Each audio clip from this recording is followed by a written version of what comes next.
with the first Predator movie about to be 40 years old in the next couple of years, and the fact that 2025 is going to bring us two additional movies into the franchise, I thought that it would be a nice little tribute to do an entire retrospective on the Predator series as a whole. I'm going to cover all five mainline movies, including the two AVP movies, and pretty much give a little bit of history behind each film, give tidbit information about each film, and my overall thoughts on what this franchise and what every movie in the franchise meant to me on a personal level. So, with all that being said, enjoy my retrospective on the Predator franchise. If you want to watch these little vignette videos in isolation, I will provide timestamps. If you want to watch the whole video as a whole, then sit back, relax, and enjoy my journey through the Predator franchise.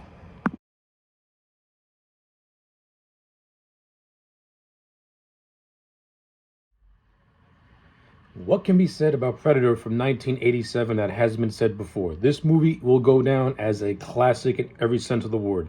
This will go down as one of Arnold Schwarzenegger's best movies. This will go down as a movie that introduced everyone to a new alien species almost 10 years after the xenomorph debuted in Alien, with the with the Predator being one that is very, very unique and much more dangerous than the said xenomorph. But before I deep dive into this film, let's do a little background history. So the film was written by the brother duo of Jim and John Thomas, when with the film initially known as Hunted. And the whole idea of the Predator movie was more or less a modern day update of the world's most dangerous game. Because when you watch the Predator and you get the premise behind it, it's pretty much the world's most dangerous game, in which in the world's most dangerous game, these a group of people are set on an island by this rich guy who wants to hunt humans for sport because he has grown bored of hunting animals and now wants a challenge. You can basically apply that to Predator. You have the world's most dangerous species being human commandos being hunted by a dangerous alien species who wants to claim them for sport. It's really that simple. Initially, this movie is going to have a whole host of different alien species, and while you did get something like that as the franchise went on, it was much more smarter to kind of get rid of all that and just focus on a singular alien species. Because to me, that pretty much allowed John McTiernan to more or less, explore the more horror element of this franchise and mix it with the action and do some creative things with it, which he eventually did in the final product of the film. And now we get on to the more interesting part of the production of this movie, which is the overall casting of this movie. This movie is littered with some of the biggest names of 1980s action that pretty much any movie has ever seen. You have, in addition to having Arnold Schwarzenegger in one of his most iconic roles as Dutch, you got Carl Weathers as Dylan, you got Jesse Ventura as Blaine, you got Bill Duke as Mac, you have Richard Chavez as Pancho, you got Shane Black, who was a part-time actor at this point, but also a script doctor playing the character of Hawkins. Shane Black is a very important name in the Predator franchise. He's going to pop up again years down the line. And and a slew of others, just talented and just really, really good actors in this movie. But I think in terms of this movie's casting, the most interesting part of it, aside from the main cast, is the actual alien creature itself, the Predator, or Ujita, as it would later be called. The casting process behind this was extremely interesting because initially Jean-Claude Van Damme was cast as the creature, and originally the creature was going to have more of a martial arts based fighting style, but for many, many reasons, Van Damme just didn't fit the role. Number one, they thought that compared to the other actors, they thought that Van Damme was not larger than life. A lot of these actors that are in the movie, they stand over 6 feet tall.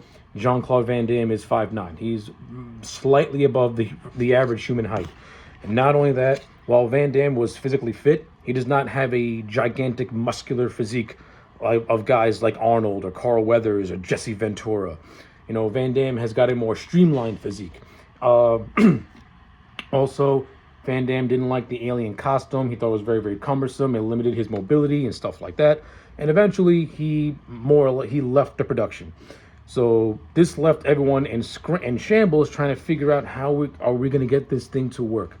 Enter the best choice, which was Kevin Peter Hall, who ended up playing the titular character. And I cannot imagine the first two movies. I cannot imagine the first two movies without Kevin Peter Hall.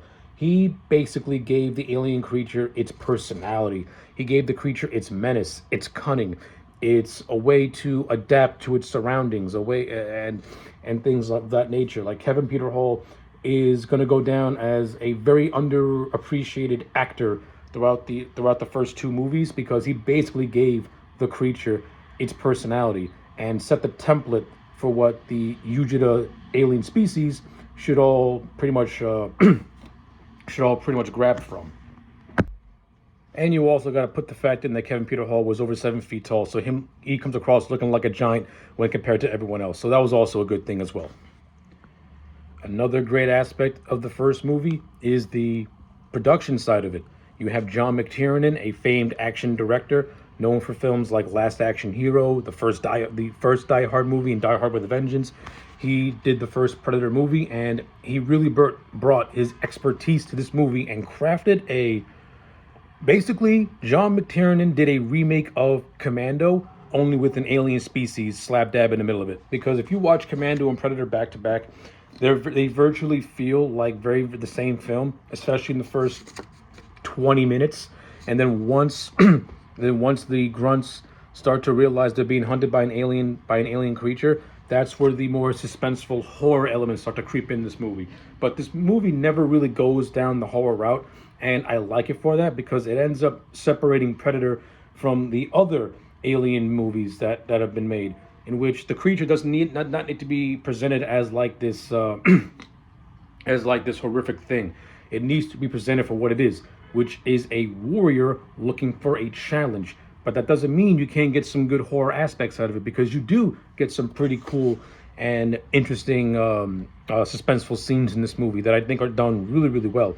Like John McTiernan and his cinematographer really do a good job at bringing this movie to life from a visual standpoint. And of course, you cannot take away from the special makeup effects, particularly of the Predator itself. The creature, which was designed initially by Robert Eklund of Boss Studios, but his initial concept wasn't really all that well received, so that kind of got threw away. Rick Baker was also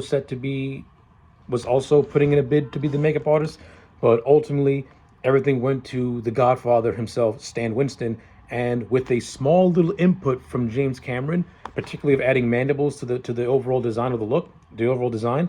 The Predator look in this film is fantastic. It is a unique looking creature. It looks like, as Arnold says, one ugly but cool ass motherfucker. Oh, and to fix a mistake, the initial designer was named Richard Edlund, not Robert Eklund. Just want to clarify that real quick. So, with all that being said, let's go over the Predator movie proper. So, the initial premise of this movie is as basic can be. Arnold Schwarzenegger's character by the name of Dutch leads a small private military group into South America to save a bunch of hostages under the orders of Dylan, who is a friend of Dutch, who has now gone CIA corporate, if you will. Now pushing too many pencils, as Dutch would say. But once Dutch and his team get to the South American rainforest, they go on a hunt to find these gorilla grunts. And while on the trail, a lot of things seem very out of the ordinary. They find skinless bodies that are strung up from trees. They find things that are just too graphic that no human could possibly do. But eventually, they get to the internment. They get to the camp where the gorillas are hiding out, and a big gunfight ensues. And this entire scene is a hell of a lot of fun. It's vicious, violent. It's got a lot of dark humor to it. You got some cool one-liners in it, and this entire action sequence is just what you want the beginning of this movie to be. What I love about the setup of the first Predator movie, and like I mentioned earlier, it feels like you're watching Commando, which is another classic Arnold Schwarzenegger movie. It feels like you're watching Commando, and once this initial firefight with the guerrillas is over and done with, the movie goes into a completely different direction, and you're pretty much along for the ride because now you don't know what's going to happen once you realize that the humans aren't the real threat. And the setup for this movie is fantastic. I love the whole idea of the character of Dylan being a friend of Dutch, working for the CIA, pretty much using his friend to do a job that he does not want to get his hands dirty with, but is along for the ride to make sure everything goes in the direction he wants it to go in. And when that big reveal of the betrayal happens, you kind of feel for Dutch, and you kind of resent, and you kind of feel his resentment for Dylan for using him and his men as expendable assets just to attain information to stop a larger threat. But in Dutch's mind, you're pretty much using his squad as assassins, and Dutch said it best that his people aren't assassins. So I like that. The whole rivalry that starts to brew between Dutch and Dylan is very prevalent. But at the same time, I also kind of like their introductory scene, and they have the most manliest handshakes, which is the most iconic image in this whole movie, and it's absolutely fantastic. That, and I do think that Arnold and Carl Weathers have very good on-screen chemistry with each other. Like, this is the epitome of Arnold and Carl Weathers at their at their peak, and in this movie, pretty much shows everything. Pretty much shows what these guys are all about. So I like it a lot. Also leading to the scene, you have the big airplane ride in which all our characters are introduced. You got Jesse Ventura's character of Blaine, who is chewing tobacco, calling everyone faggots because they're not goddamn sexual tyrannosauruses like he is. Good stuff. You also get the setup of his very strong bond that he has with Bill Duke's character of Mac. Their whole story that they survived Vietnam together, and after losing their entire squad, they fended off a bunch of the Viet Cong and left without a scratch. As Mac would say, without a fucking scratch. And I like it. I like the characters of Blaine of Mac. If I do have one criticism, I would have liked to have seen more scenes with them and the further development of their friendship. But in the scenes that we do get to share with Blaine and Mac, you can tell that these two guys have a good brotherly bond with each other.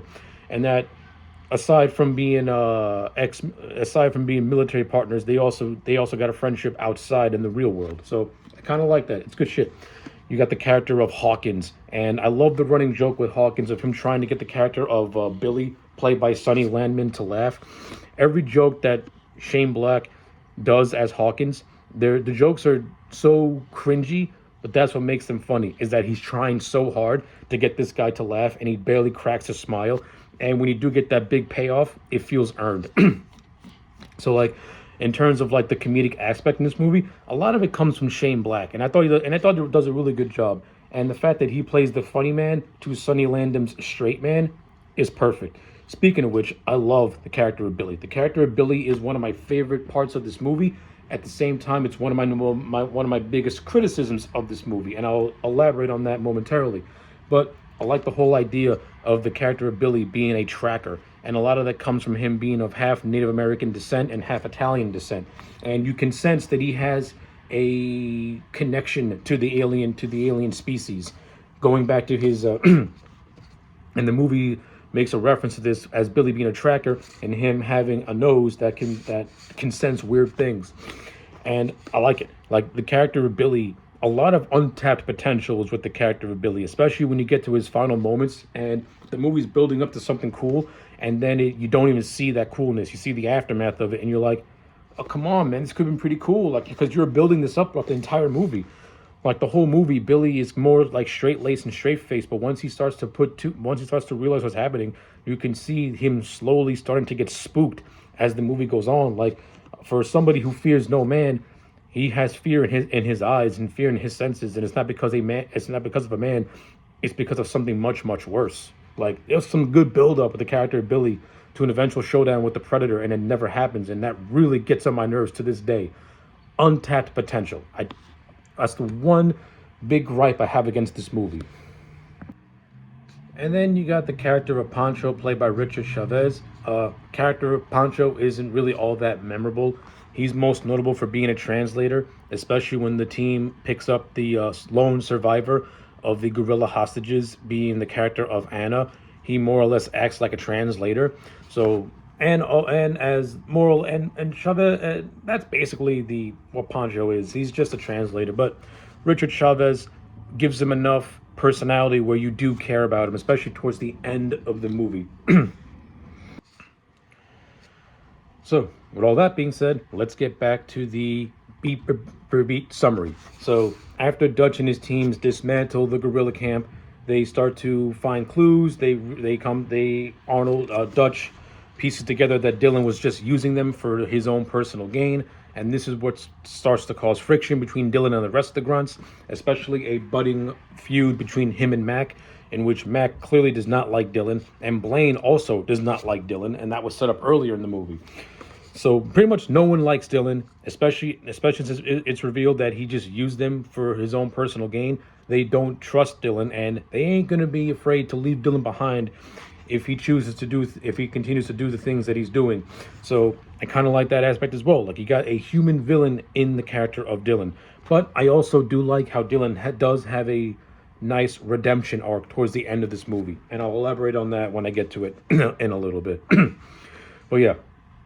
After the group gets their stuff together and they start moving on to get to the chopper and to get off this island.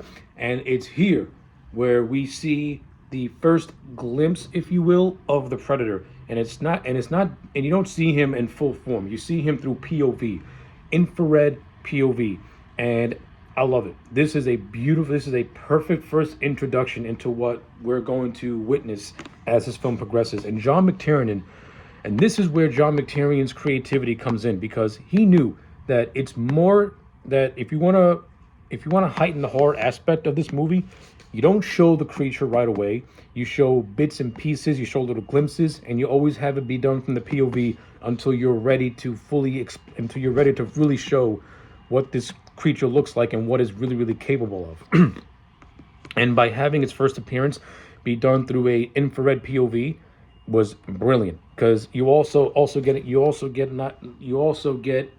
a glimpse into the heightened technology that this species is using. So we know that this is an alien creature, but we also know that this is an alien creature with high-tech weaponry. Like, this is not a xenomorph.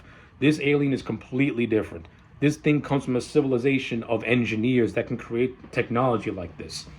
So I like it. It instantly gives the Yajada species their own distinct characteristic in which they're not feral animals. Like, they're intelligent creatures, and I loved it. It's great. But as the film progresses, this is where our group of characters start to get picked off one by one, and it all starts with the character of Blaine being killed first. This is what causes Mac to pretty much break from a mental standpoint and is now bloodthirsty and wants revenge for what the Predator did to his friend. And I love Bill Duke's performance as the character of Mac. I like the bond that he has with Blaine, and when Blaine dies, I like how his mind virtually snaps and he just becomes a hunter wanting to get, has a bloodlust to get payback for his friend. Great stuff. Bill Duke puts in a really good, creepy, and menacing performance, especially with some of the scenes he has with Dylan. Like, this is one scene, really cool scene, where Mac calls Dylan over to him, and you think that Mac is going to stab him in the back, but he really just takes a knife to a scorpion that's crawling down Dylan's back. And Dylan, knowing that these grunts do not like him and doesn't trust him, puts his gun in Mac's face, thinking that it was something else when it was really something different. So I love that stuff. You get some good suspense, and you get some good suspense going on with that. So it's good shit. Yeah, but after Blaine is killed off, the Predator starts to kill off the rest of the grunts in very creative and gruesome ways. But leading up to everything, the characters start to piece together slowly what this thing is all about. They piece together that it's using some sort of camouflage. They piece together that it's tracking them by hiding up in the trees and stuff like that. The character of Anna, gives a little bit of insight as to this thing coming to Earth from a previous time period, and it only comes during the hottest months and the hottest points and the hottest years. So that's a nice little insight. The movie also teases that Billy that Billy's Native American people may have encountered something like this in ways past. So throughout the course of the movie, you get these little tidbits of history at to what this creature is, and to what it does, and to what it's capable of doing. And I love it. It's good stuff. Oh yeah, after the character of Blaine is no more, Hawkins is taken. Hawkins is killed off. The Predator kills off Dylan and Duke in a 1-2 punch. The character of Duke gets killed. The character of Mac thinks that it's tracking the Predator, but all the while it was actually the Predator tracking Mac in a nice little swerve in which Mac gets a hole through his head. So that was actually a cool way to end his character. His emotions got the better of him. He thought he was doing one thing, but really something else is happening in general. And then this also leads to Dylan having his redemption arc, in which now all hell has broken loose. The Predator is now killing off all these commandos, collecting his trophies. And they're still a ways off from getting to safety and getting to their rendezvous point to get out of the jungle. So to buy them time, Dylan more or less makes the sacrifice, telling Dutch that he's going to go after Mac instead of Dutch going after Mac. He wants Dutch to get his people out of the jungle.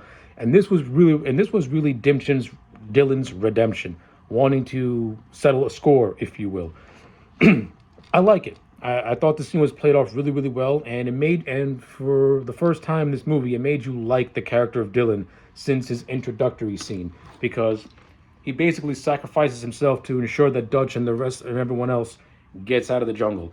And Dylan and the Predator have a decent little fight scene with Dylan losing his arm, but still wanting to keep the fight and holding off the Predator while it still could, before eventually succumbing to its enemy. So I thought that was actually pretty well done. And of course, this leads to the scene that I was waiting for throughout the movie, which was Billy and the Predator having a knockdown, drag-out sword fight. And we get the build-up to it. The music is intensified by the legendary Alan Silvestri. Billy takes off his vest. He takes his machete. He takes his Native American necklace. He wraps around his hand. He puts a battle scar on his chest. He's ready to go to war. And he dies off screen. And I do not like this. I never liked it. I still don't like it. I don't like this because you could have gotten something so cool out of it, especially since the movie did so much build-up with Billy and the Predator. And it leads to just nothing. And that kind of aggravates me, because you could have got a cool scene out of this, but we got nothing, and I don't like it. Billy dies off screen. Didn't even get a minute sword fight with the thing. He just dies off screen, and I don't care for it. I don't like it. That's the one part of this movie that I truly don't like, and I can't reiterate that enough. But after all that goes down, you're now down to Anna, you're down to Dutch, you're down to Pancho. They're almost with the chopper. Then the Predator kills Pancho, who has been injured after a booby trap gone wrong, kind of injures him. He's taken out of the movie for good. And now we're just down to Dutch. And now we're just down to Dutch and the Predator himself. And this is what leads to pretty much the best final act. Pretty much leads to one of the best climaxes of the entire franchise as a whole, in which Dutch goes primitive to take down the Predator. And the fight scene between these two is hand-to-hand combat awesomeness. Good shit. I love it. I like how Dutch uses his brain and puts two and two together, especially when he's covered in mud and realizes that the Predator can only track him through infrared. And once Dutch is surrounded by coolness or coldness, the infrared does not work, and he pretty much becomes invisible due to the Predator using its advanced technology. And I like how Dutch has to resort to going back to the primitive ways by pretty much making weapons out of his surroundings, taking tree branches and turning them into bow and arrows, setting up booby traps, using leaves as like grenades. He really does some good, really like cool MacGyver-ish ingenuity in order to stand toe-to-toe with a creature that is much more stronger than him, much more advanced than him. So the creature, which relies on advanced technology, now has to go up against a human that has to resort to primitive technology in order to defeat it, in which Dutch eventually does, in a very thrilling and awesome climax. And yeah, the whole final 20 minutes of this movie, awesome. just balls to the wall, awesome. Don't have anything bad to say about it. It's good shit. And it all ends with Dutch defeating the predator creature and the predator creature setting a self-destruct while also doing a cackling laugh that it had copied from Billy earlier on in the movie. And the whole leveling of the rainforest is beautiful marvel to see on screen. Practical effects at its absolute most beauty. And the film, and the film ends with the chopper picking up Dutch. Anna's still alive. They fly home, and that's more or less how the movie ends. Good shit. So before I give my final grade on the first Predator movie, let me just touch on certain things that I mentioned earlier, and now I'm going to elaborate. The first stuff, the stuff with Hawkins and Billy. Like I said earlier, I like Hawkins' just awkward, cringy humor, trying to get a smile out of Billy, just not working. But once you get to that payoff where he does this whole thing of, my girlfriend's got a big pussy and it echoes, and I said I didn't, sort of thing. And then Billy gets a chuckle out of it. A nice setup and a nice payoff to show you that Billy, while he is straight-laced, you can get a smile out of him here and there. I already mentioned how I think that Billy's send-off was very underwhelming and could have led to something cool. I didn't like that. I liked all the stuff with Mac and Blaine. It could have been elaborated more. It could have been elaborated just a little bit more. But Jesse Ventura and Bill do give their characters some good personalities and some good character moments that you can't help but like them. This movie riddled with wall-to-wall quotes. To me, Arnold and Jesse Ventura got the best quotes. Of course, Arnold has got the "Dylan, you son of a bitch." He's got the classic line, "Stick around," after he kills a guy and he knives him to a wall. Good stuff. You got the classic, "If it bleeds, it can kill it." Prior to that, you got Jesse Ventura, who was wounded during a firefight. Pancho saying, "You're bleeding," and Ventura with the most straight face saying, "I ain't got time to bleed." Like, this movie is riddled with wall-to-wall badass lines. Of course, you got the infamous and overdone "Get to the chopper," which to me, yeah, it's a cool quote, but it doesn't have the cool factor to me as something like "Dylan, you son of a bitch. If it bleeds, you can kill it," or the dirty humor, goddamn sexual Tyrannosaurus line from Jesse Ventura. Like, this movie is riddled with golden quotes that you can still use in the lexicon of your verbiage to the modern day. Speaking of which, for a movie that was done in 1987, nearly 40 years ago, and the fact that almost 40 years later, it still holds up, and it still looks just as good now as it ever did, says a lot to John McTiernan's direction, and says a lot to the production team that helped to create this movie. Like, the special effects in this movie are fantastic. It's all done practically in camera. The alien design looks absolutely beautiful. It's fantastic, especially the battle armor, which is the most iconic look of the said alien creature. And just John McTiernan using these little camera tricks to help to camouflage the creature in the jungle, and the creature using the jungle more or less as its hiding place while tracking these commandos itself. All fantastic visual directing by John McTiernan, who does a fantastic job with this movie. The cinematography, beautiful. This movie's got great cinematography. You get that grounded, gritty look to it, especially since they're in a jungle. You get the over-the-top action sequences that are done all throughout this movie. You get the more horrific scenes in this movie, especially with the skinless soldiers and the Predator collecting these skull trophies of his victims. All great stuff. All good shit. I love every single aspect of this movie. So, I may be leaving out things here and there. But as an overall summary, I love the first Predator movie. This movie is balls to the wall awesome. Like I said, this movie is what happens when you take Commando and you put an alien in it. Commando itself is already a fun as hell action movie, but now that you add an alien to it, you get just an even better action movie, especially when you have an alien that has an intelligence to it and it hunts you down like a warrior. It's good shit. It's unique for the time.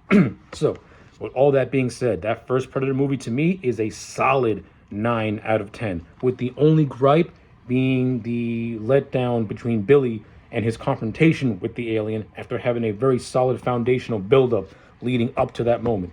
But everything else, before and after it, can't say nothing bad about it. Good shit. I love it. So yeah, Those are my thoughts on 1987's Predator.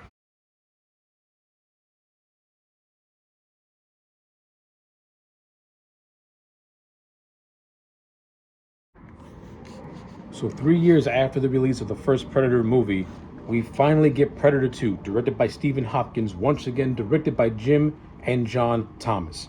So, before I get into the movie proper, let's go over some of the production that led to the creation of Predator 2. So, as I had mentioned, Jim and John Thomas returned to do Predator 2, and after pitching several ideas to the studio, the main constant was to take the Predator out of the jungle and to put him in a different jungle, that jungle being an urban jungle. And eventually, they settled on Los Angeles. The movie takes place 10 years into the future in 1997. So it puts the movie in the movie's timeline, it takes place a decade after the events of the first movies. So the movie has a 10-year time jump taking place in LA during a massive heat waves and in the middle of a gang war between the Colombians, the Jamaicans, and the police force being caught in the middle of everything. So, yeah, that's basically the story that Jim and John Thomas went with some input from Stephen Hopkins, who up to this point had directed A Nightmare on Elm Street Part 5, The Dream Child, a year prior, 1989. So the writer's in, we have a director. Now it's time to get Arnold Schwarzenegger back as Dutch. Right? Wrong. He doesn't come back. So the original idea for this movie was to have Patrick Swayze play Harrigan, a role eventually played by Danny Glover, team up with Arnold Schwarzenegger as the both of them go up against the City Hunter.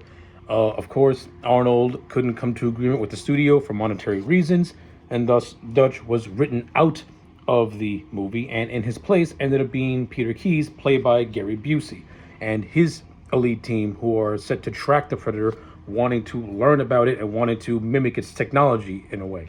Yep. So now you have Gary Busey's Peter Keyes, more or less filling the void that was left by Arnold. Other actors that were once rumored for this movie was Steven Seagal, who was being heavily considered for a role in this movie, but Stephen Hopkins kind of wanted to keep Harrigan as a average Joe type that almost anybody can play, because he wanted to keep him more grounded and more street level. To that extent, I appreciate that. But in essence, Predator 2 ends up feeling like a Lethal Weapon movie with an alien. Because when you watch this movie, a good chunk of its cast are from the Lethal Weapon franchise. Now, you have Steve Kahn, who has an appearance in this movie. Steve Kahn was the captain in the Lethal Weapon movies. Of course, you got Danny Glover, Murtaugh. The character of Harrigan is basically what happens when Murtaugh has no rigs. Is basically Murtaugh without rigs, but he also has his own special squad with him. You got Gary Busey, who was the lead villain in the first Lethal Weapon movie. So this movie feels like a Lethal Weapon sequel, only with an alien in the story to give it some variety. But if you were to ask me how I feel about Predator 2 as a whole, I don't mind it. I enjoy Predator 2 for what it is. I don't hold it in the same esteem as the first Predator movie. I think John McTiernan had a much better grasp on that movie from a directorial standpoint and from a visual standpoint. But I think Stephen Hopkins brings a much more kinetic and frenetic energy to this movie and really gives it more of an action-based approach. You still got a little bit of the horror elements, but not straightforward horror, which again, I appreciate that, because John McTiernan incorporated horror elements in that first movie, but he really approached it more of a science fiction movie with commandos. And Stephen Hopkins more or less did the same thing, in which this movie's main backdrop is that of an LA gang war, and you have the Predator in there causing a ruckus between these three factions, the factions of cops, the factions of Jamaicans and Colombians, all fighting for turf in LA, and the Predator is now smack dab in the middle of this causing a ruckus. It does create for some interesting story beats that are pretty much hinted at but are never really expanded upon, which I think would have made this movie feel maybe just a little bit better from a more story aspect and from a more and especially in the third act, which could have easily benefited from something much better than what it really was. Because while I do enjoy Predator 2 for what it is, to me it has this underlying comedic undertone to it. Like, this movie feels like, I know a lot of the criticism calls this movie mean-spirited, but I feel this movie has a more comedic undertone to it because there are a lot of scenes that are either come across as funny or unintentionally hilarious. And I don't think that was Stephen Hopkins' intent. That's just how it came across to me. Like, again, I don't want to keep comparing this to the first movie, but I don't really have a choice. John McTiernan was able to balance his comedic elements, but still managed to play the entire story very straight laced, especially when you get to the third act. This movie, no, Stephen Hopkins, to his credit, there's moments where the movie is straight laced. There's moments where he really deep dives and kind of goes into a gothic horror route with certain scenes. And then there are certain scenes like the third act where Danny Glover is quipping all over the place and you're getting these unintentional rib ticklers. Like, again, this movie has a lot of underlying comedy to it, and to me it kind of clashes with the tone a lot because there are moments where like you have like where you have something really vicious happening and then there's a joke, and then a few scenes later you're getting Danny quipping about this, how he hates how he hates climbing things, how he hates heights, how falling off something's like falling off a log and stuff like that. Like, to me it got too comedic for my taste. But that's not to say this movie doesn't have some genuine good one-liners, especially from Peter Keyes, who has two of my favorite lines in this movie, especially in there towards the beginning of the third act, where he's talking to Harrigan after Harrigan goes to the slaughterhouse district where Keyes and his men are pretty much using as their base of operations, and Keyes more or less tells Harrigan what they're up against, what the Predator is. He gives the backstory of what happened in the previous movie about about how the Predator was able to wipe out an entire elite squad by using its technology, and how Keyes wants to harness that technology for the government's own needs and stuff like that. But he has this line where he's explaining to Harrigan that what we're dealing with is a fucking alien. And then he goes on this whole spiel where he's like, this guy's on safari. The lions, the tigers, the bears. Oh my. It's the way Gary Busey delivers these two lines. It's great. It's genuinely funny to me and doesn't feel forced. It feels like it's in tune with the eccentricity of his character, who up to this point, the character of Peter Keyes was more or less kind of straightforward, but you can tell there's something really off about him. And that's just Gary Busey as an actor, because there's something very off about him as a human being in general. The guy is just flat out crazy and just looks nuts. But yeah, that whole thing, I enjoyed that a lot. And I actually do like the scenes with Gary Busey and Danny Glover. And I kind of wish their rivalry took more of a forefront, because you could have gotten some good things out of that. Like, the movie does set it up with Harrigan being a hothead of a cop, doesn't like to take orders. And when he has to pretty much be an underling of Peter Keyes and his men, he looks at it as him being forced to do it, and that's something that is not looked at as an equal party.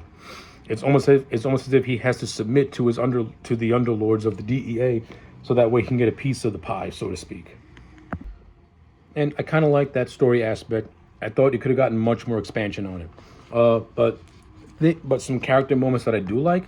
I like the relationship between Harrigan and his partner Danny. I think these two have a genuine brotherhood with each other. I like their scenes and chemistry together, and the relationship that these two had is what I wanted for Blaine and Mac, in which they had screen time where I can actually care more about their friendship and relationship. I do to an extent with Blaine and Mac in the first movie, but here with Harrigan, and Danny, I feel that the Thomas brothers were able to do what they wanted to do with Blaine and Mac, and they're able to do it in this movie. So that way, when Danny is killed by the Predator, you actually feel that death. And I thought it was handled pretty well. And the actor who played Danny did a really good job. He and Danny Glover have really good on-screen chemistry with each other. You have the character of Leona. I thought she was a good addition to the movie as well. She doesn't really get to do much until you get to the big subway scene, which is the really big action set piece of the movie that is done entirely in strobe light, but it's actually well directed and not not stupidly done like in Halloween 6 when Joe Chappelle used a strobe light effect in that. It looks coma inducing. In this one, Stephen Hopkins actually made the strobe light effect look pretty cool, made it look really suspenseful, and it doesn't come across like giving you a seizure. So I kind of like that. And the whole revelation of Leona being pregnant, hence why the Predator spared her. I mean, it does kind of come out of left field, but when you read the novelization of the movie, it kind of sets it up, and it kind of established her being being in a marriage. And there was actually a scene from the novel that I think was filmed, but they cut it out. I would have kept it in just so that way the pregnancy didn't come out of left field. Because if you're going to take Lenora's husband out of the equation, then take the whole pregnancy thing out, because it literally comes out of left field. And it comes across as like an excuse for the Predator not to kill this woman.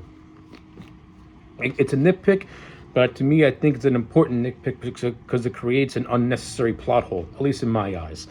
You have the late great Bill Paxton is also in this movie, becoming one of the few actors to be killed on screen by both a predator and an alien. He betrays the character of Jerry Lambert, who is basically this movie's version of Hudson. I love Bill Paxton as Hudson in Aliens, and I like him as Jerry Lambert in this movie. Bill Paxton fulfills the role of the comedic relief, and it's a role that Bill Paxton does expertly. Almost every interaction that Bill Paxton has with the cast, I laugh with him, not at him. But I also like the character of Jerry also, because despite being like this goofball, he is a good cop, and he is loyal, and he does work together good with the team. So I got no complaints with that whatsoever. Good stuff. And I also think he has a kind of sort of heroic death, as he's killed off in the train sequence where the Predator, where he attacks the Predator but gets outmanned, and the Predator collects his skull as his trophy.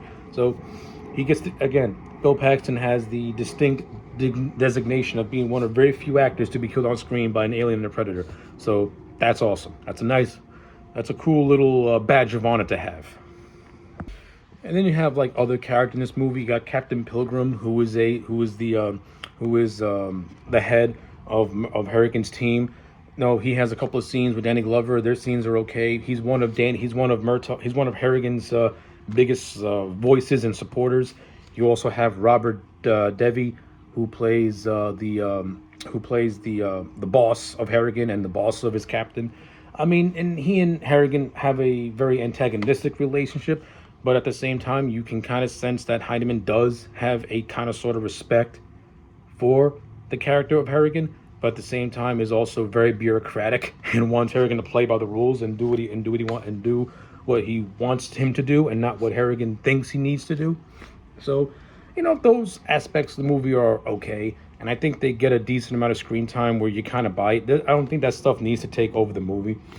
To me, the stuff that really needed to be forefront was the whole gang storyline, because that's a concept this movie presents, but to me doesn't really expand on it in a way that I feel satisfying.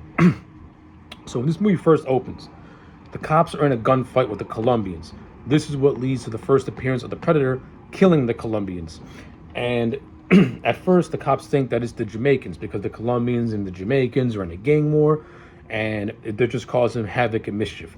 This leads to a follow-up scene where a bunch of Jamaicans kill a Colombian drug lord, and the Predator kills these Jamaicans in a very similar way that he did to the Colombian drug lords. And this is where the cops start to put two and two together, and that these factions are being attacked by an outside party altogether, and not by themselves. To me, when you watch this movie, it feels like it's going into the direction that the more progresses, Harrigan's going to have to force an alliance between the Jamaicans and the Colombians, so that way they can go up against a foe that can outnumber them, and outmaneuver them. But the movie makes you think that it could go in an interesting direction like that, in which the good guy has to go to a morally gray area in order to stop a much more powerful threat by teaming up with depraved people. But instead, it doesn't really go anywhere, because once Harrigan meets the character of King Willie, played by Calvin Lockhart, in an alley, and King Willie, I like the character of King Willie. I like his setup. I like the performance. I like the whole idea of him using voodoo religion as a way to describe the Predator as being from the other side, and acknowledging the fact that this outside force is attacking not only his people, but the Colombians and the cops. And once again, we have a Predator movie that sets up what could have been a entertaining sword fight, and King Willie gets beheaded off screen.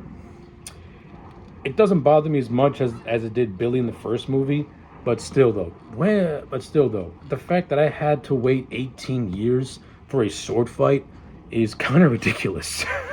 And I mean, you do eventually get that sword fight in Predators in 2008, but that's not the point. The point is, you could have did it in the first movie. You could have did it in this, and you cut away just as the good stuff's about to happen. It's like, come on, man, stop teasing me like that. Give me a sword fight, because the Predator in the sword fight's actually pretty cool and something that and it was done pretty cool in that third movie in Predators. But I'll get to that eventually. But anyway, after the death of King Willie, we get a nice scene where Harrigan visits the grave of Danny. And it's a very nice and poignant scene. And you have that music that plays in the background by Alan Silvestri, which is lifted from that first movie where Mac is reminiscing about Blaine. That cool piece of music that has a very heroic tragedy to it. I like it. I like that piece of music. But the scene's also really pretty intensely directed also, because you got this kid playing with a toy machine gun, and he sees the camouflage Predator, and you think the kids might die, but it ends up not happening. And the Predator ends up playing with ends up playing with Harrigan a little bit, having him kind of sort of lose, have like a moment of like crisis while they're at the cemetery. Good scene, I like it. Actually, well done. And I kind of like the POV visuals that Stephen Hopkins does with the scene. But yeah, the cemetery scene lead to the subway scene, which I already explained, and I like that scene. I like the setup of it. I like the fact that Lambert has a somewhat heroic death. You know, he saves Lenore by sacrificing himself in a way, so I like that. The whole thing with Lenore being pregnant, that is what it is. It's give and take. If I think you would have kept the scene that was in the novelization of the movie, it would have made more sense and not come out of left field. But eventually it all ends. It all leads to the big climax, and that's Harrigan versus the City Hunter as they chase each other all over Los Angeles. I kind of think it drags, to be honest with you. I think the whole thing with Harrigan and the Predator kind of drags out longer than it really needs to be. And like I said, this is where the movie kind of like goes into comedic territory. This is where the movie kind of goes into comedic territory. This is where Harrigan gets involved with Keyes and his men. They're at the slaughterhouse district. I mean, I like the whole idea of them using cryogenics to camouflage their body heat, so that way the Predator can't see them, because it uses infrared to trace your body heat. So by having it take place in the slaughterhouse district, and the Predator not having to rely on its advanced technology to fight them, pretty cool. It's a good scene. Peter Keyes, to me, has a very satisfying death when he gets bisected by the Predator. So that was pretty cool. But after that, you get like this cat and mouse chase that has a lot of comedic undertones to it, and I kind of get lost when I watch it.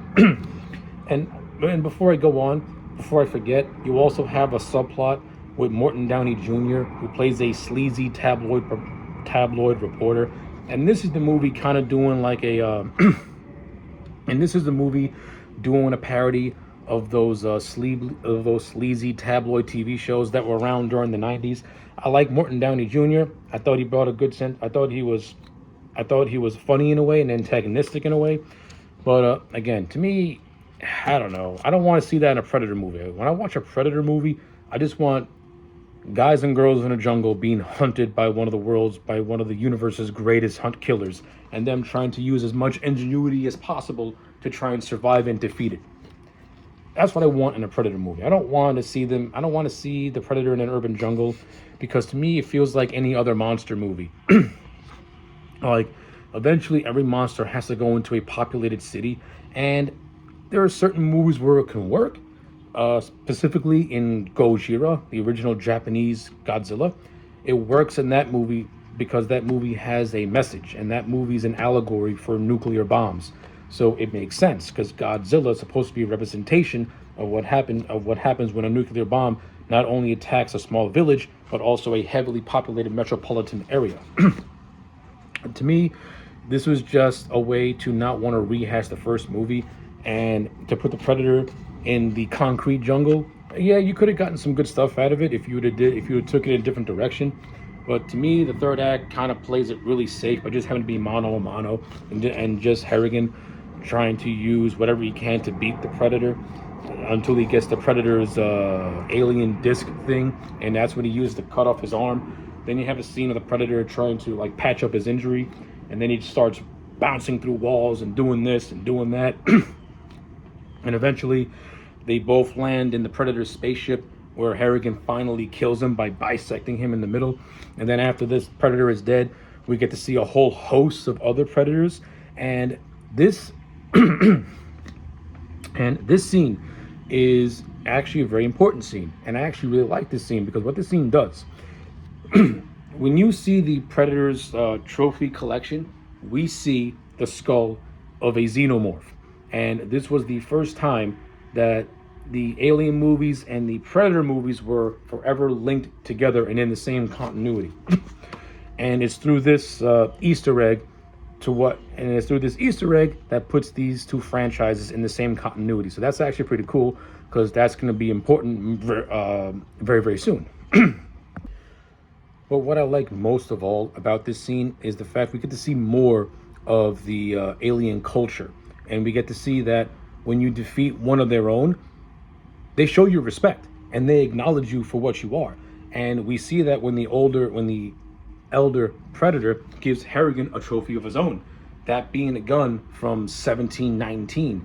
And this gun is going to be important because we get to see an origin story for it later on in the franchise. But I like it. It further creates this, and it further expands the lore by saying that no, these creatures go back they go back nearly 200 years. So I like that. It further plants the seeds of just how long this alien species has been doing their thing, especially on Earth. Yeah, but eventually, Mike escapes. He has one more confrontation with one of Peter Keyes' men, played by Adam Brody, and Harrigan basically says that don't worry, it'll be back soon, eventually. And then the movie just ends. So yeah, overall, those are my thoughts on Predator 2. I don't think it's a perfect movie, but I do think it's an entertaining movie. I don't hold it in the same regard as that first movie. I do think that Predator 2 is weak in a lot of aspects. I think the characters of Predator 1, they stand out much more than those of Predator 2. In Predator 2, the only real characters that stand out to me are Harrigan and Peter Keyes and Jerry Lamb and Bill Paxton. But that's basically it. While I do like some of the relationships better in this movie, the characters are forgettable, aside from Gary Busey, Danny Glover, and Bill Paxton. Kevin Peter Hall once again crushes it in costume as the once again crushes it in costume as the Predator. The Predator in this movie also gets a redesign that is slightly more bombastic as compared to the first movie. I understand how people can say that the redesign of this movie has some underlying racist elements to it, but hey, listen, it is what it is. What are you gonna do? Me personally, I prefer the look from the first movie because I think it just looks better, and it's not just and it doesn't have so many things going on with it. Like, to me, the redesign here has so many things going on with it, to the point where the mandibles don't close the Predator's mouth too much, and it feels more wide apart. Now, at the same time, I get it, because you want to have each one of these creatures have their own distinct look to them. So I get it, I like it, but I just prefer the original design personally. It's a personal preference, and that's about it. In terms of Stephen Hopkins directing, like I said earlier, he gives this movie a kinetic energy to it. The movie's never boring. I'll say that. The movie is never boring. It's got a good pace to it. Stephen Hopkins does bring his own unique visual style to it, more or less making this feel like an MTV style movie, kind of similar in the same vein to A Nightmare on Elm Street Part 4 from Rennie Harlan. But he also does have a good use of shadows, and you do have some gothic influence scenes in this movie, particularly where the Jamaicans are torturing one of the Colombians by stringing him up, and they're talking about voodoo magic and stuff like that. Like, you do got some of that gothic horror element there too that he's known for.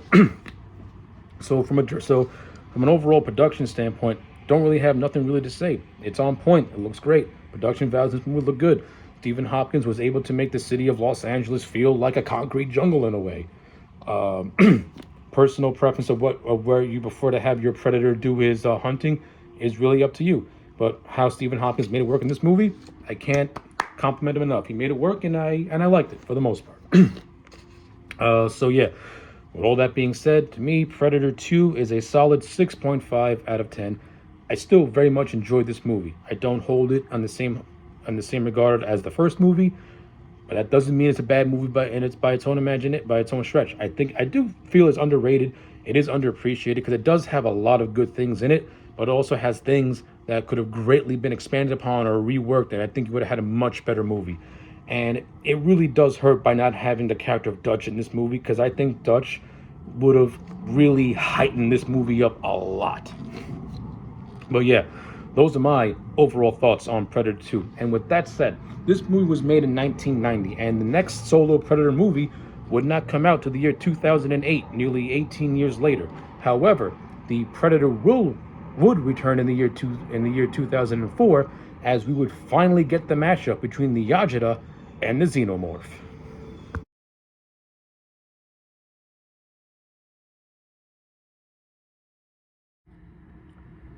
Alright, it is now the year 2004, and it has been 14 years since the Predator was last seen on the big screen with his 1990 sequel. The reason why it took so long to get a Predator movie out there, well, it's because of the long gestating development of a crossover movie in which the Predator would come into conflict with the alien, the Xenomorph, from the famed Ridley Scott franchise. The story behind the creation of AVP, is an interesting one, to say the least. The first crossover between these two characters was done by Wildstorm Comics in 1989, I believe, and that was the first time that both these creatures were pretty much put together. And since then, they've been trying to get a movie off the ground. And it wasn't until 2004, when they got Paul W.S. Anderson on board, did this film finally take place. And since Paul W.S. Anderson had done the Mortal Kombat movie from 1994 and also did the first two Resident Evil movies, one could say that he was not the first choice to do a movie like this, and he's not but he's not the worst choice to do a movie like this. The one thing that I can say about Paul W.S. Anderson is that he's serviceable. He knows how to make an entertaining popcorn movie. Even though his 1994 Mortal Kombat movie is flawed, to me, it is a mostly faithful adaptation of the first two games combined into one film. So I don't really hate it. I actually love that movie.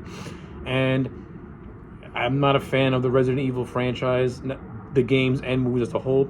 It's not because I don't hate them, it's because I just never got into them.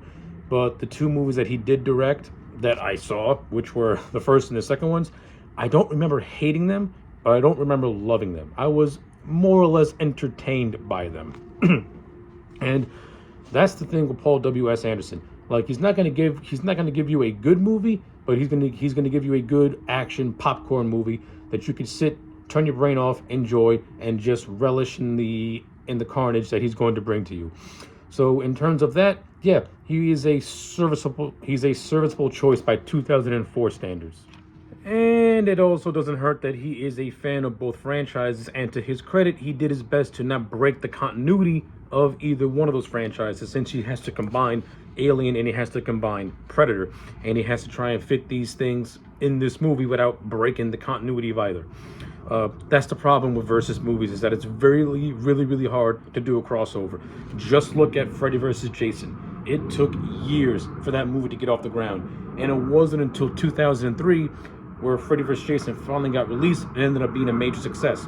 And it's actually the success of that movie that gave us AVP. So yeah, FVJ started the brief boom of versus movies, and AVP was more or less and you can say that AVP more or less was the final nail in the coffin of said versus movies. I'm not saying this movie is horrifically bad. but I would be lying if I said that this movie was great. AVP AVP is a movie that tries to bring these two characters together, and I think it does it in a very flimsy way. It doesn't really do it in a satisfying way. Even though Paul W.S. Anderson tries to not break the continuity of things, it still raises a lot of questions, especially when you know the history of the Predator character, of the Hunter, the Predator character from its first two movies, how it operates and stuff like that. And then you watch this movie and you look at the setting that it takes place in, you're kind of left scratching your head as to, oh, okay, so we're doing this now. And of course, we got the whole thing of how did the xenomorphs get, and of the xenomorphs on Earth, and no one knows that they're on Earth. I get it, Paul W.S. Anderson. If he would have put this movie in like an urban setting with these two characters, then it would have, then yeah, it would have raised way too many questions. How decades later in the Alien franchise that no one mentioned this. I mean, I'm still trying to scratch my head on how you were still able to do a Predator, how you were still able to put Predator in this continuity. But that's neither here nor there. So with all that preliminary stuff out of the way, let's go over AVP as fast as we can. So I'm going to be looking towards the director's cut of the movie, since I think that's a more complete version of this movie, though when you watch the director's cut and the theatrical cut back to back, there's maybe a few things that the unrated cut adds that doesn't really do anything to really enhance the movie, but if anything, more blood, more violence, and more cursing, and a opening prologue that takes place in the 1900s in Antarctica, in which a lone man of a whaling station is running frantically, and he is cornered by a predator who was actually after a xenomorph that lunges at him. After that scene, we transition into the modern setting, in which a satellite detects a heat boom off the coast of Antarctica.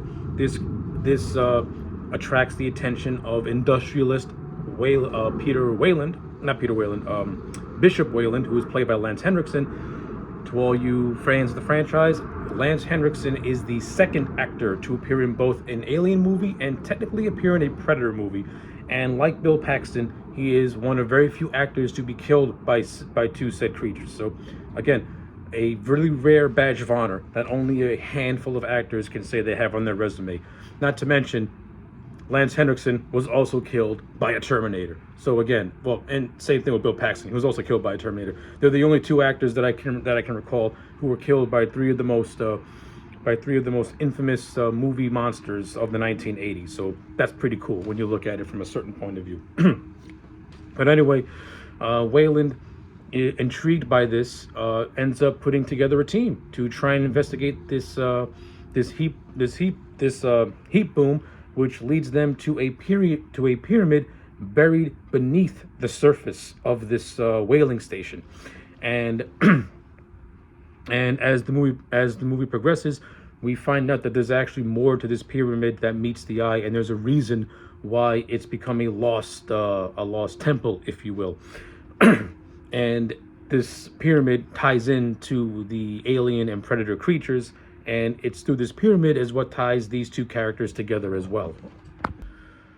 So essentially, hundreds and hundreds of years ago, this pyramid was once a beacon of civilization, and when the hunters came to Earth, they were revered as gods. So they used this civilization of people that worship them as more or less their cattle to help them hone their skills as hunters. And they do this by infecting them with the facehuggers, the xenomorphs, if you will. Now, of course, these xenomorphs ended up outnumbering the hunters, and this is what leads to one of the hunters to set an explosive that destroys everything, wipes out the whole civilization, and this is what causes the pyramid to become a lost artifact to time, so to speak. And now that it's been discovered, the war between the predators and the alien has now been ignited, with these small group of human characters who are on an exhibition to unearth this pyramid are now caught in the middle of said war. So when you're trying to describe the plot of this movie, it is very, very muddy. It does have a lot of moving parts to it, but essentially, the Predator and Alien are at war. Humans are caught in the middle, and the humans got to pick a side as to who they want to fight for. Which, if you even know, in which one of the characters blatantly says that if these serpents, which are what the xenomorphs are called in this movie, reach the surface, then all hell will break loose. So it's kind of obvious you got to line with the Predator, because the Predator is a species that can communicate, you can communicate with, that can understand you, and will share the same goal as you. So it's kind of a no-brainer. But that's like a stupid line the movie has towards the end with one of the characters, which it was stupid when I first saw it in theaters, and it's kind of stupid now when you watch back at it. Like, the answer's a no-brainer. Like, what are you talking about? But yeah. So I digress. Let's try and go over this thing as fast as we can. So let's just talk about the cast. The cast in this movie is solid. No one turns in a horrible performance, but everyone puts in a serviceable performance. Like I said, you got Lance Henriksen, who plays Wayland, and I like Lance Henriksen. He was fine in the movie. Sana Latham plays the character of Lex, who was the lead in this movie. I thought Sana Latham did an admirable job anchoring this movie. She didn't turn in a great performance, but she didn't put in a bad performance. But I do buy her in the scenes. I buy her in the role. And she does have some nice little moments with Wayland, especially when she's telling him a story about her father and how her father climbed a mountain, and despite all the odds against him. And one of the good moments that they shared together was when she had her first alcoholic beverage with her dad at 14,000 feet in the air, only for her father to contract a blood clot in which he passed away from. This actually is something that and this story stems from the whole idea of not Peter Wayland. I keep calling him Peter Wayland because I got Prometheus stuck in my head. I'm just going to say Wayland. Of Wayland wanting to leave a lasting legacy. He's a man who is dying, and he wants to leave a legacy. And he doesn't want his legacy to be that of stocks and bonds. He wants his legacy to be that of meaning. That's why him being the first person to discover this lost pyramid means something to him. Like, it's about legacy. And I think if the movie would have played up that theme a little bit more with the rest of the characters, then you could have been on to something here. They touch on it a little bit with another character that Lex befriends by the name of Miller, whose legacy is his children, and him wanting to like give his children memories of him and things that he's doing. Like, the movie touched on that a little bit, but it didn't really fully expand upon it, especially with the other characters, whose motivations are they're just along for the ride and they're just plastic and forgettable. And again, you could have gotten something out of it. But the movie, let's just say the movie is not written by a talented enough writer to expand on what could have been an actual decent idea that could have made you care about these characters and their goals and motivations to wanting to come do this thing. So, in essence, you're basically stuck with characters who are the most cardboard of cardboard, who are the most uninteresting characters between both these franchises. Again, you got some who kind of stand out. Again, Lex sort of stands out. The character of Raoul, who is more or less our exposition dump, he stands out just because he's the expedition dump, but as an actual character, there's nothing really to him. This movie could have benefited by giving him and Lex a little bit of a romance, because it looked like they had scenes that were going in that direction, but it never really explored anything like that. I think the movie could have benefited greatly, because at least it would have gave characters something to do and something else to fight for. At least for me, it would have made it more interesting. Well, that's my opinion, of course. Of course, you got Wayland, played by Lance Henriksen. His story, I think, is the more interesting out of everyone's, as I illustrated. But every other character, they're just motivated by the thrill and by the dollar. That's basically it. Like, nobody has clear motivations that are good enough to like latch onto. And because of that, this movie just has a whole lot of filler of these characters not really doing anything all that intriguing. I mean, yeah, they're exploring the pyramid and stuff like that. The exposition dump is doing his exposition stuff, but that's not what we came here to see at the end of the day. At the end of the day, we came here to see the alien and the predator go at it in bloody glory. I mean, we do get pockets of the two creatures doing stuff, but their first head-to-head meeting is not till you get to the second half of the movie. But once you get to the second half of the movie, that's where the film picks up. And from then on, the last I want to say 40 minutes.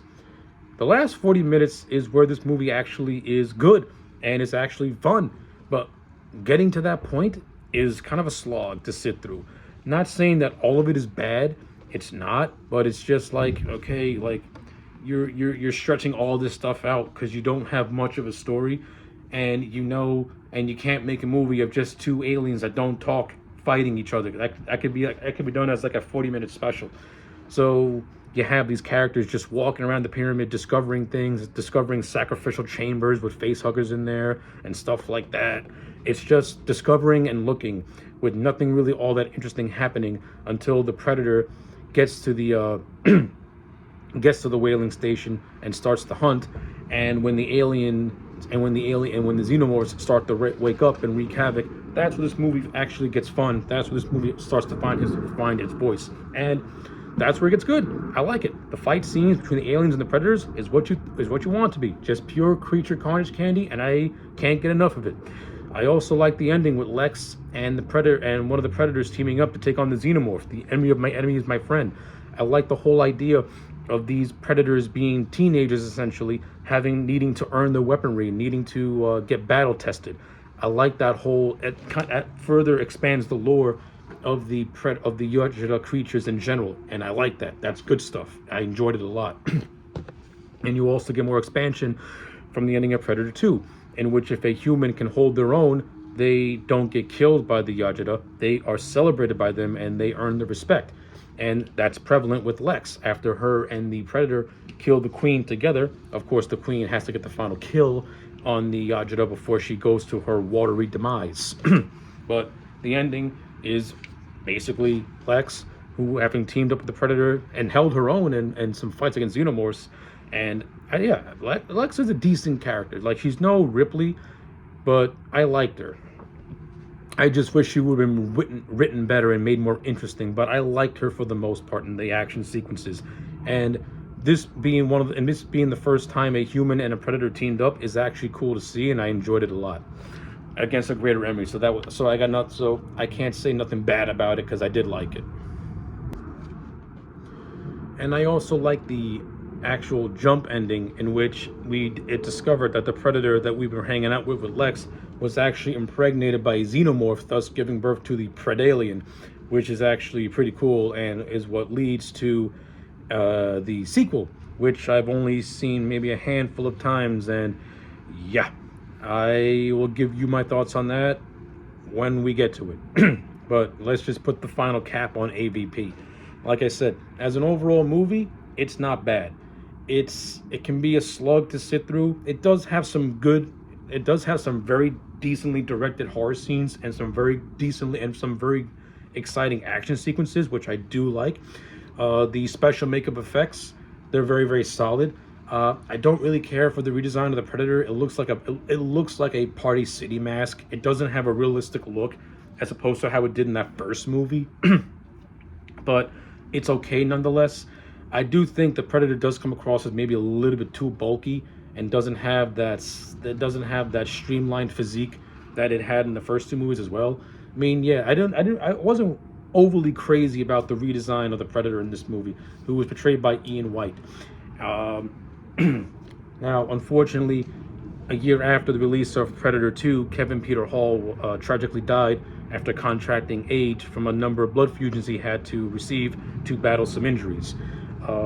Even though Kevin Peter Hall didn't live long enough to see the Predator franchise get to the heights that it is now, he will forever be a crucial and integral part of its legacy, because without Kevin Peter Hall, we wouldn't be talking about the Yajira. He brought the Predator to life by giving it its mannerisms and characteristics, and he may not have lived long enough to celebrate the role, but he damn sure left a lasting impact that's going to stand the test of time forever. So rest in peace, Kevin Peter Hall. I don't think you'll ever realize how important you truly were to this franchise as a whole. And I firmly believe that this man would have still lived on. He would have been playing this role forever. But yeah, again, to put a final cap on AVP, it's decent, it's fun. I like Predator 2 more than I like this, but I don't hate this movie whatsoever. It's okay. It's middle of the road. Again, it doesn't really pick up to like the last 40 minutes. That's what the movie actually gets good. But leading up to that, yeah, it can drag in a lot of areas. It can be boring in a lot of areas. The characters aren't really all that interesting. You do have an appearance by Tommy Flanagan, and he has whose character is named at whose character's name is an homage to a Hollywood screenwriter So that was pretty cool, and he has a chance to say "you ugly son of a bitch" as a death cry. So yeah, that's okay. So yeah, I know. I think this portion of the retrospective was a little disjointed, mainly because yeah, the AVP movie, it's okay. It is what it is. I mean, and also a lot of people debate its continuity anyway, especially when you get to AVP, especially when you get to the sequel. That's where the continuity really comes into question and kind of makes you feel like this particular portion of the Alien and Predator franchise kind of takes place in its own little universe, disconnected from everything else. But in terms of for what it is, 5 out of 10, and that's the best grade I can give AVP. It's a 5 out of 10. It's a serviceable movie, and that's the best that I can say. So yeah, 14 years after seeing Predator, we get AVP, and it's not a horrible comeback for the character, but it's not a bad one either. It did a decent job at reintroducing a more modern audience by this point in time to the Predator character. So, what would happen in 3 years? Well, you would get the sequel with Alien vs. Predator Requiem, the much maligned AVPR.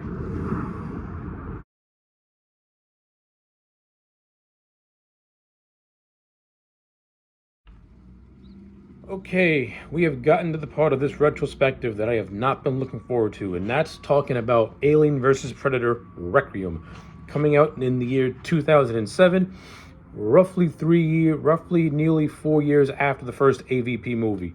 Paul W.S. Anderson does not return to direct the sequel, and I think that's one of the biggest strikes I have against this movie.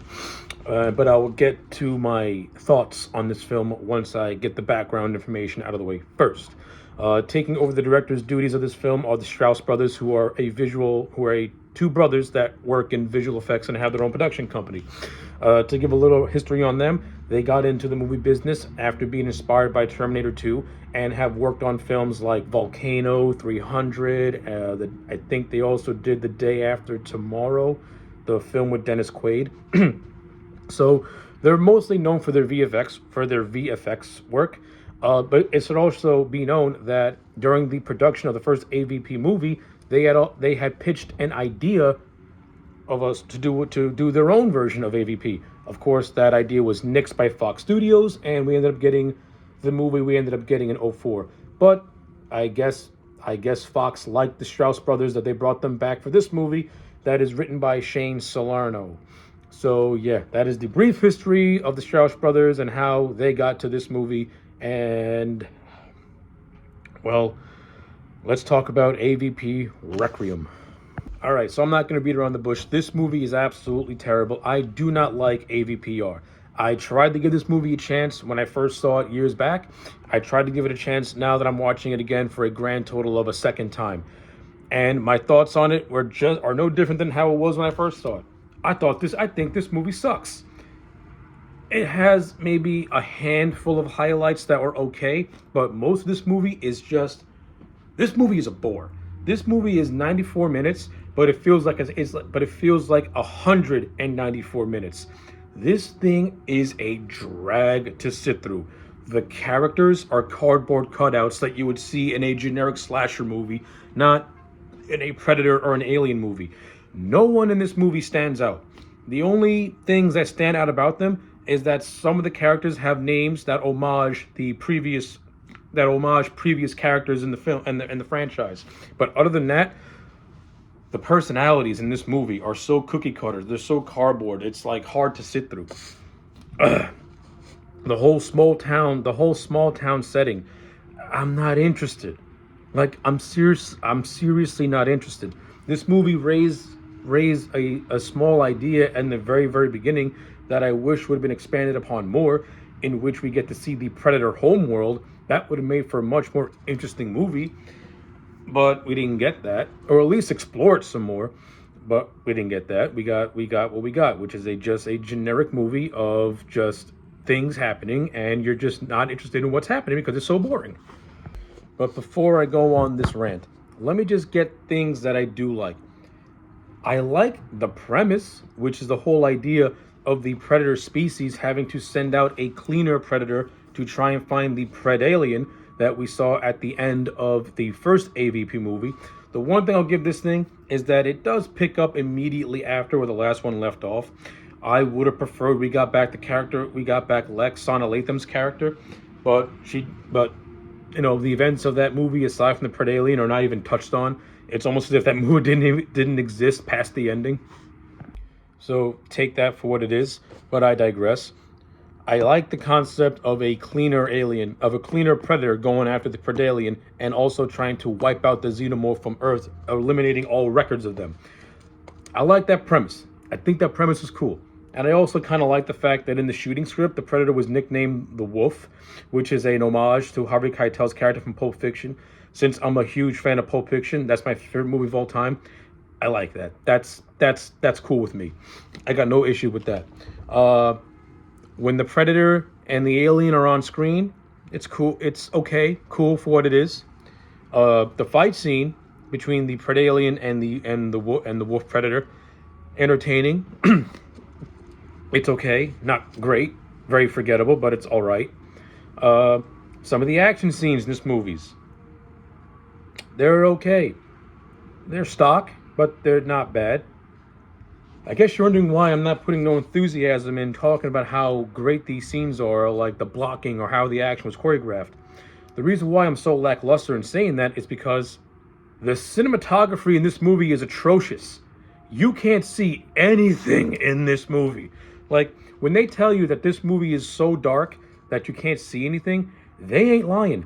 This movie is dark, and it's not dark in tone. It's dark in the fact that the cinematographer, that Daniel Pearl, the man who did the original Texas Chainsaw Massacre in its remake, shot this movie, and you can tell that he couldn't give 1/8 of a fuck when photographing this movie, because his choices with his lenses and the choices he made with the coloring, what the fuck, dude? You made a movie that is literally not watchable because you can't see what's going on screen. There are literally moments in this movie where the camera is zoomed in on something and the whole screen goes completely black.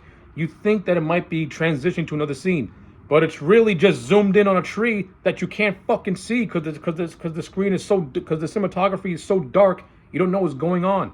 The only colors that stand out are like maybe some reds and some greens because of the predator's blood and the alien's blood.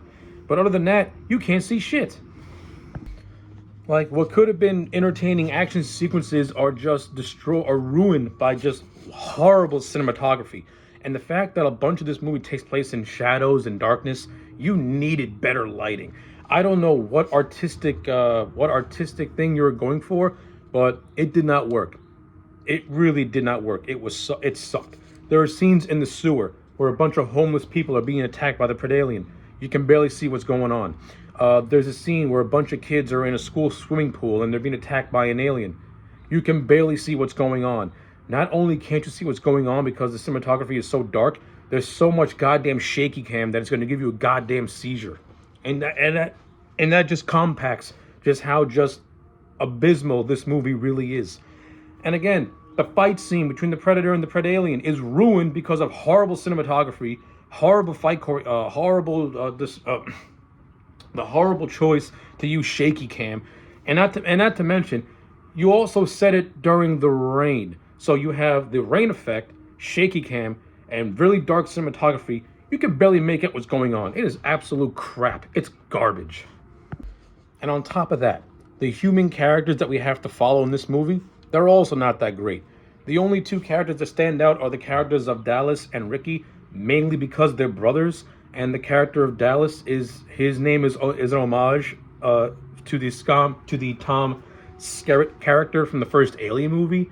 But while Tom Skerritt was awesome in that movie, Dallas in this movie is just bland and forgettable. I mean, the acting in this movie is not atrocious, but you can tell that everyone's on autopilot. And there are literally scenes where you feel like these people are literally reading off of a page and they don't sound natural whatsoever.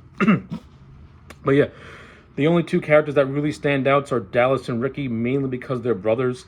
The character Ricky has a crush on this girl named Jessica, and he's being bullied by her boyfriend.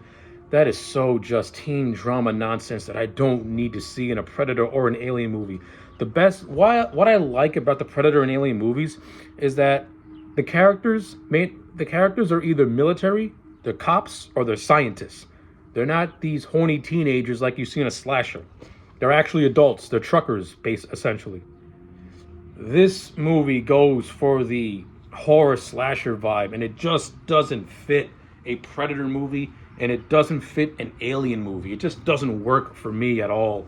And when this movie tries to create moments of tension and horror, I don't feel anything. It feels like time wasting for me.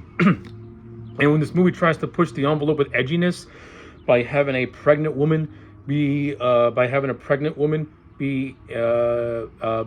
by the Predalien and having her baby turn into little baby xenomorphs, did nothing for me. It's just shock value for the sake of shock value. It doesn't add anything to this movie at all. It's just the brother Strauss knowing that the script they got is garbage and knowing they ain't talented enough to make a movie look coherent. They're just throwing shit on the screen just to get a reaction out of the audience. The only reaction you're getting out of me is how much long do I have left till this fucking thing is over, because it's so friggin' boring. And that's what this movie is. This movie's so boring. It drags on forever. The characters are so miserably boring. No one has a standout personality at all. And when certain characters who you want to see get killed off, you can barely see how they're getting killed off. The character of Dale's a dick all throughout the movie. His comeuppance is when a Predator shoots an alien and the acid blood melts his face. I mean, yeah, you get a quick second of his face being melted, but that's it. And it cuts away to something different. Lame and stupid. You have this whole subplot with this army colonel played by Robert Joy trying to lead remaining members of this town to its center, only to drop a nuclear bomb and wipe it all out. And then you have one character who says the most stupidest line ever, where she says the government does not lie to you. Bro, how dumb are you? The government does lie. The government lies every day. No one fucks you harder than the government, and that's the truth. This is not a political rant. This is just me criticizing bad writing. Yeah, Robert Joy is in this movie. He has 2 scenes, and that's it. And the scenes he has, he leads a bunch of people to the center of town so he can blow it up. And then you see him 2 seconds before the credits roll, bringing Predator weaponry to Mrs. Yutani, a reference to the Weyland-Yutani merger from the Alien movies. I don't care. It's an Easter egg I don't care about. The homage to Dallas is an Easter egg I don't care about. How they butchered Get to the Chopper in this movie by having the actor deliver in such a mundane and boring way is ridiculous. This whole movie is stupid. I hate it. The first AVP movie is not high art by any stretch of the imagination, but you can tell that Paul W.S. Anderson had a respect for the 2 franchises and tried to make it an enjoyable and entertaining movie. He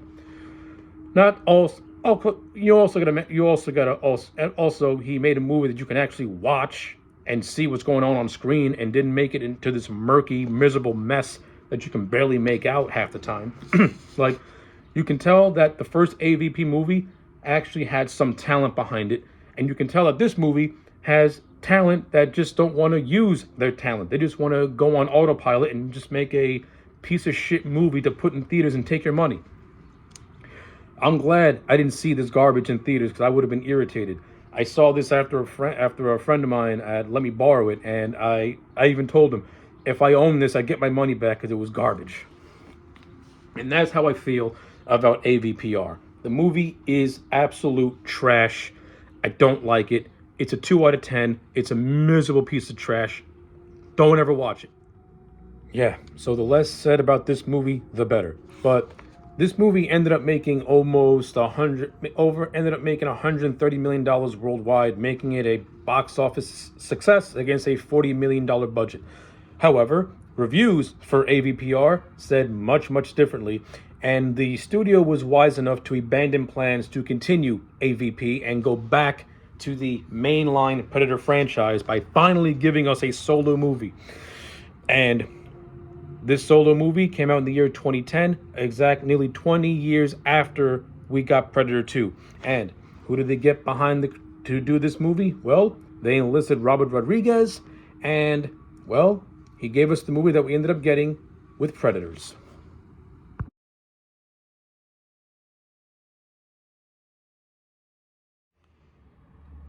So back in the year 1994, Robert Rodriguez was currently in the process of making a film called Desperado. While making Desperado, he had written a Predator movie that he had submitted to Fox. Despite Fox liking said script, it would have had a very ballooned budget, and it would have caused the studio a lot of issues. So from 1994 to the year 2010, they more or less shelved this particular script until they dusted it off. Well, actually, 2009 they dusted off the script, but that's neither here nor there. Robert Rodriguez by this point had already established himself as a name in Hollywood by making films such as Desperado, Once Upon a Time in Mexico, and the Spy Kids movies. So he was a name who had some clout, so to speak. And they decided to revive the script. Rodriguez was on board because he wanted to do it. He brought upon Nimrod Antal to be the director. Many people thought that Rodriguez himself was going to be the director. I myself thought that too when I thought he was announced. I'm like, oh, this is going to be really cool. A Rodriguez Predator movie. Having liked some of his other films, this is going to be some kick-ass shit. But despite Rodriguez not directing this movie, you can still see his fingerprints, sprinkled all throughout it. Because Rodriguez's mission statement when updating his 1994 script was to bring the Predator back to its roots as being an action-oriented sci-fi horror movie that's set in the jungle, and pretty much try to not wash away continuity, but more or less, put Predator 2 in the back burner, put the AVP movies in the back burner. Don't pretend that they don't exist, but yeah, let's just make this a sequel to the first movie, and we go from there. And by that mindset, I think that Nimrod Antal and Robert Rodriguez put forth a very, very entertaining, and to me, a very underrated Predator movie. I like Predators. I've always liked this movie. I always thought it was underrated. It does go back to the tone and spirit of the original movie. It's not as good as the original movie, but when you compare it to the AVP movies and to an extent Predator 2, depending on how you perceive those three films, to me, Predators is a return to form. It's a movie that gives the Predator its balls back, so to speak. It makes it scary again, and it makes it feel like more of a threat again. And that's one of the big reasons why I enjoyed this movie. It does add some interesting things to the Predator lore, though I don't think this movie did enough to expand upon those ideas. But I do like what it brings to the table. I do like the cast in this movie. The cast is fantastic. You got Adrian Brody, Walton Goggins, Mahershala Ali, Lawrence Fishburne is in this film, Topher Grace, and a slew of other just very, very talented actors who do the best they can to elevate this material. If I do have some criticisms toward this movie, it's the fact that not all these characters are standouts as opposed to that first movie where majority of them are. But that's not to say these characters are bad. I mean, they're not overly memorable, except maybe for a handful. How can I forget Danny Trejo, who was also in this film? But every actor brings their personality to the role, and they do their best to make these characters stand out. And the script at least tries to give these guys something to do and tries to give them relationships and personality traits that you can kind of project, that you can kind of latch onto. Even though some of those personality traits can be homages or rip-offs for that first movie, depending on how you perceive it, at least these characters have got something going on. But one of the best things that I do like, I'll say this, I do love about all these characters is that these are not good people. These people are ex-military. They're Spetsnaz. They're special ops. Yakuza. They work for the cartel. Like these are very shady. These are very like militaristic people who are morally compromised. With the wild thumb being Topher Grace, who is just this regular physician. But when you get to the end of the movie does present a big twist at you that you don't really see coming. But I actually kind of like the twist, and when you watch the movie with the context, you can see it works. For me, it works. Like because you get a lot of Ted Bundy vibes out of it. So I actually I thought that was actually pretty cool. And you do have Walton Goggins, he doesn't play a military guy or anything like that. He plays a death row. He plays a death row convict, but he still poses some sort of a threat. And a lot of the humor kind of comes from Walton Goggins' character of Stans. I thought he was actually he has like a very dirty sense of humor, and he just says some off the wall shit.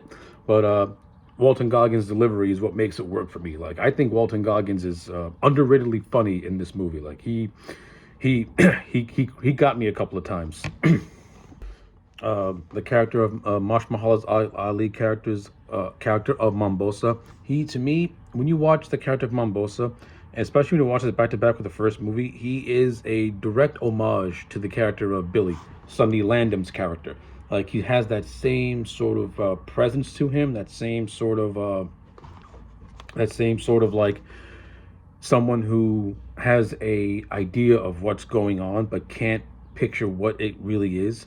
And there's literally a scene that is a direct homage to that first movie where Billy is looking off into the distance staring at trees because he has this weird aching suspicion that there's something in those trees.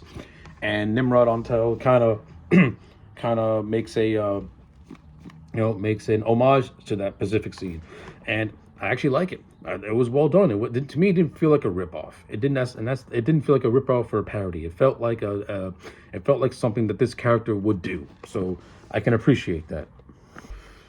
You have the Russian Spitnaz character, who's supposed to be a blend of Dutch from the first movie, Blaine, and Bill Duke's character of Mac. Like this character is supposed to be an amalgamation of those three as like that macho dude. I don't think that he's not a memorable character, but the performance is fine, and I do like the friendship that he develops with the Topher Grace character. I think those two have some decent scenes together, and I'd like to see more of them. I also like how their friendship begins when the Topher Grace character of Edwin prevents him from touching a poisonous plant that could have potentially paralyzed him, and it's from that moment where the Russian guy more or less makes a pledge that as long as we're here, I got your back. So little things like that I enjoy.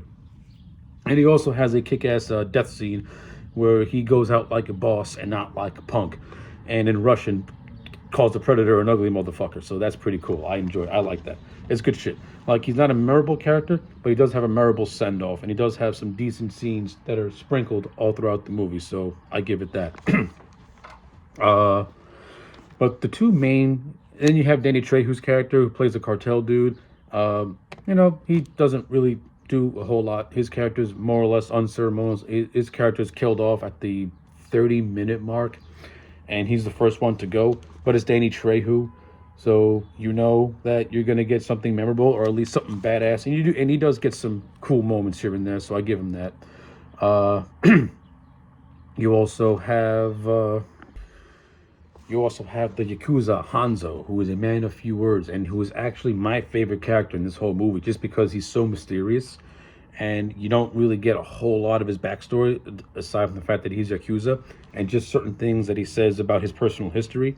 And he has probably the best scene in this whole friggin' movie. So, Predator 1 teased us with a sword fight with Billy, just to give us nothing. After the movie built up that Billy knows that there's something out there, and he's ready, and he's shaken by it, but he wants to confront it. But you don't see that confrontation. You see the aftermath of it, and I hated it. Predator 2, it teases with a sword fight between the Predator and King Willie, just to have the Predator take the man's head without seeing them fight or do anything. Horrible. Finally, after, to this point, I want to say roughly 23 years, from 1987 to 2010, we finally see a predator sword fight with a human, and it's between the predator and a yakuza, and the scene is kick-ass. I loved it. It was it was well choreographed. I love the whole setting of it being in the dark. I like the fact that Hanzo more or less sacrificed himself so that way the others can have a fighting chance to go. Pretty much, it comes across as him atoning for all the things that he committed in his previous life. But he shows no fear, and he and the Predator, they more or less kill one another. And I thought the scene was actually well done. It's one of the best scenes in the whole movie.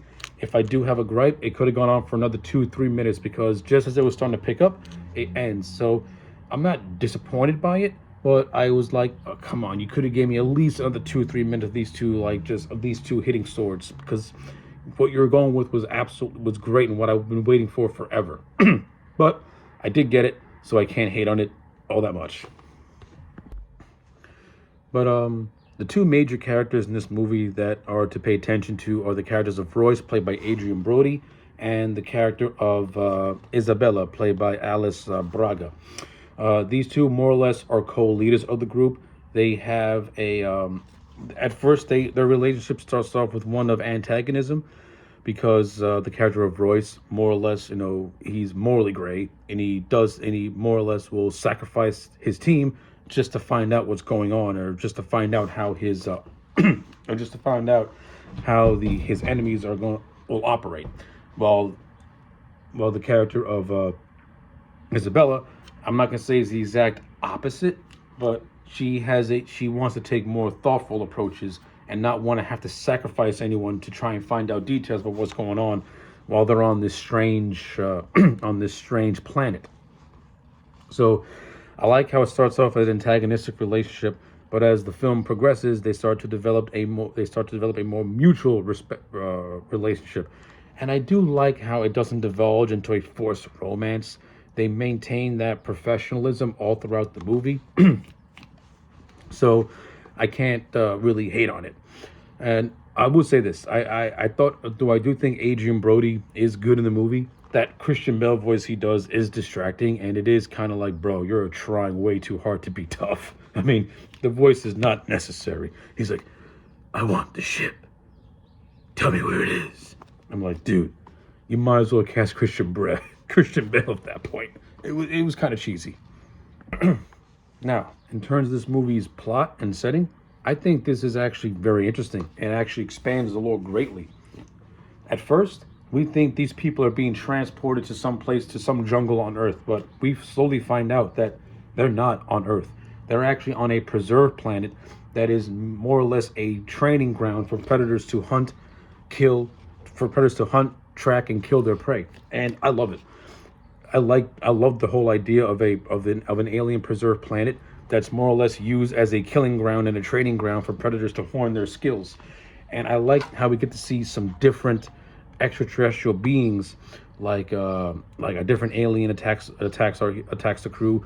We get to see these alien dogs that are trained by the predators to pretty much scope out their prey. Like, you get these little things that make this movie feel like it's a natural extension of the franchise, and despite the fact that others may think it's retreading certain things, it is bringing some new ideas to the table. So I think that's a big highlight for this movie. And it works for me. It really hammers the point that there are two types of predators in this movie. There are the human predators and the alien predators, and these two factions are at war with each other. While all the while, the predators are amongst a civil war blood feud amongst each other with the berserker predator and the classic predator, who have been engaged in a blood feud for decades on end. Now, if I have any criticism in terms of the blood feud, which I think is the most interesting aspect of this movie, it's not really expounded upon, which is a letdown because it's a very good idea. Now, don't get me wrong. I do like the fight scene with the classic predator, who was on a totem for most of the movie, being held captive by these berserker predators. I like the fight scene between the two. I don't really care for the fact that the berserker predator more or less annihilates the classic predator. and the classic Predator barely gets any offense in. But I think that was kind of lame, kind of weak. At least give the OG a little bit of fight and not have him go down like a punk, which I think he does in this movie.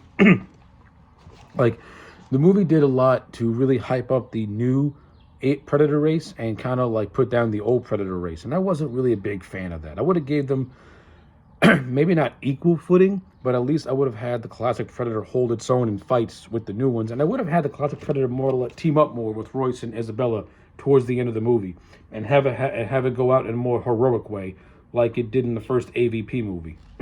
That's what I would have done in order to give the classic Predator a little more things to do, as opposed to just being strapped on a totem for most of the movie and then getting into a little skirmish and dying. I mean, I do like the fact that the history of this feud is touched upon by the Lawrence Fishburne character of Nolan, who is like this ratty type of dude who's been on this planet for a very, very long time and has an invisible friend. I think Lawrence Fishburne, in the few minutes of screen time that he does have, maxes out everything he can out of this character. He gives me some really good scenes. You find out that he's a scavenger and just wants to kill these people to get their shit. And he does go out in a good way, where he's been hiding in this little area for so long, and the super predators haven't been able to find him. But once he collects our group of characters and tries to kill them, they have the idea, in order to get back at him, they lure the predators to where Nolan is, and that's how Nolan is defeated. So for many years he was able to outwit these predators, but once he makes the mistake of trying to kill people who are going to get back at him, well, he pretty much sealed his fate. And it's a good section of the movie that I like. I enjoyed it. I liked it a lot. Lawrence Fishburne, for the limited screen time he does have, maxes it out. He has some funny lines, some good bits of dialogue, and I just like the way he portrays the character as, like I like this ratty, very suspicious dude who you can tell instantly there's something totally off about him. But yeah, once our characters leave the Lawrence Fishburne, that's where Stans meets his demise. That's where Hanzo and the Predator have that cool sword fight, and ultimately it leaves us left with Isabella, with Royce, and with Edwin. Everyone else had been wiped out. Mombosa, he was wiped out when they found the classic Predator strapped to a totem. Royce basically lured them into a trap. That way he could scope out how the Predators look and how they work. Chuchulo was killed during a little skirmish when the group was being attacked by the alien dogs. The Predators killed him and then used his corpse as a way to lure them into a trap. One of the things I do like, before I continue, I like the fact that the Predators use the human tactics against them. Like, they adapt, and they always, and what Nolan says, every season they do this stuff, they always adapt to their hunt. It makes them more interesting. It makes the Predators more interesting, and it makes them better and more efficient killers and hunters. Like, I like those I like those little tidbits and those little things that help expand them as characters as well. It's good shit. But like I said, we're now down to Edwin, we're down to Isabella, and we're down to Royce. And this is where we find out exactly who Edwin is. He is a physician, but he's also a psychopathic killer who's killed a lot of people. And this is where I say that he's like a Ted Bundy type of character, because Ted Bundy, because he was a good, for his time, a good-looking dude, he was able to infiltrate the people he kills by putting on this boy next door type of facade. And that's exactly what Topher Grace did with the character of Edwin, and I thought he did a really good job at playing a character with duality. Now, when you first see Edwin, he's like this geeky, goofy dude who is acting scared. But once you get to this point, his personality totally changes. He becomes an amoral psychopath. Though when he's about to get killed, he goes back to his geeky way. He goes back to his geeky ways, but is ultimately ended by the Predators after he tries to be like, I'm one of you, but they kill him anyway. So I like it. But at this point, Royce, he's trying to get this ship to escape the planet. Isabella, she got stabbed with that same poisonous goo that was introduced early in the movie by Edwin, so she's more or less incapable. I do like how the movie does a fake out where we think Royce is going to leave Isabella to die, but he just uses it as a decoy and says, no, no, no, no, no, I ain't going anywhere. But I like how he uses the whole thing with the mud, like Arnold did in that first movie, to block off the Predator's infrared, so that way his body heat don't show. They have another, it's a climax that you could say goes on for a little too long, but ultimately Royce and Isabella defeat the Berserker Predator, and the movie basically ends with more prey being dropped down to the planet, and Royce and Isabella trying to find a new way off this thing. Yeah, so that's basically how the movie ends. So yeah, all in all, I do like Predators. I think it's a good return to form. Is it a perfect movie? No, but does things that I think are much better than Predator 2 and that far exceed the first two AVP movies? Absolutely. Predators goes back to the spirit of the first movie. You have characters that actually look like they can actually take on a predator and have a good chance of winning. It has some interesting extensions to the lore, even though I think some of those extensions weren't really thought out. There are ideas that were presented but not fully explored, which I think was a letdown, especially the Predator Blood feud, which is something that should have been more expanded upon, and we give it a little bit more history between that. But everything else I thought was solid. You got good cast, you got some decent characters that, even though they're not all the way memorable, they're at least their personality, at least you can remember what happens to them, and you can remember certain things that and certain dialogue exchanges between them. So yeah, I don't really have a whole lot more to say about Predators. To me, this movie's an 8 out of 10. I enjoyed it. I like it almost as the first movie, but I stand by my criticisms of it. So yeah, that's that. All right, so after an 8-year stretch, the the Predator franchise more or less goes on an 8-year hiatus after this film. But it does return in the year 2018 with a familiar face behind the helm. Shane Black, who played Hawkins in the first movie, returns to direct and co-write 2018's The Predator.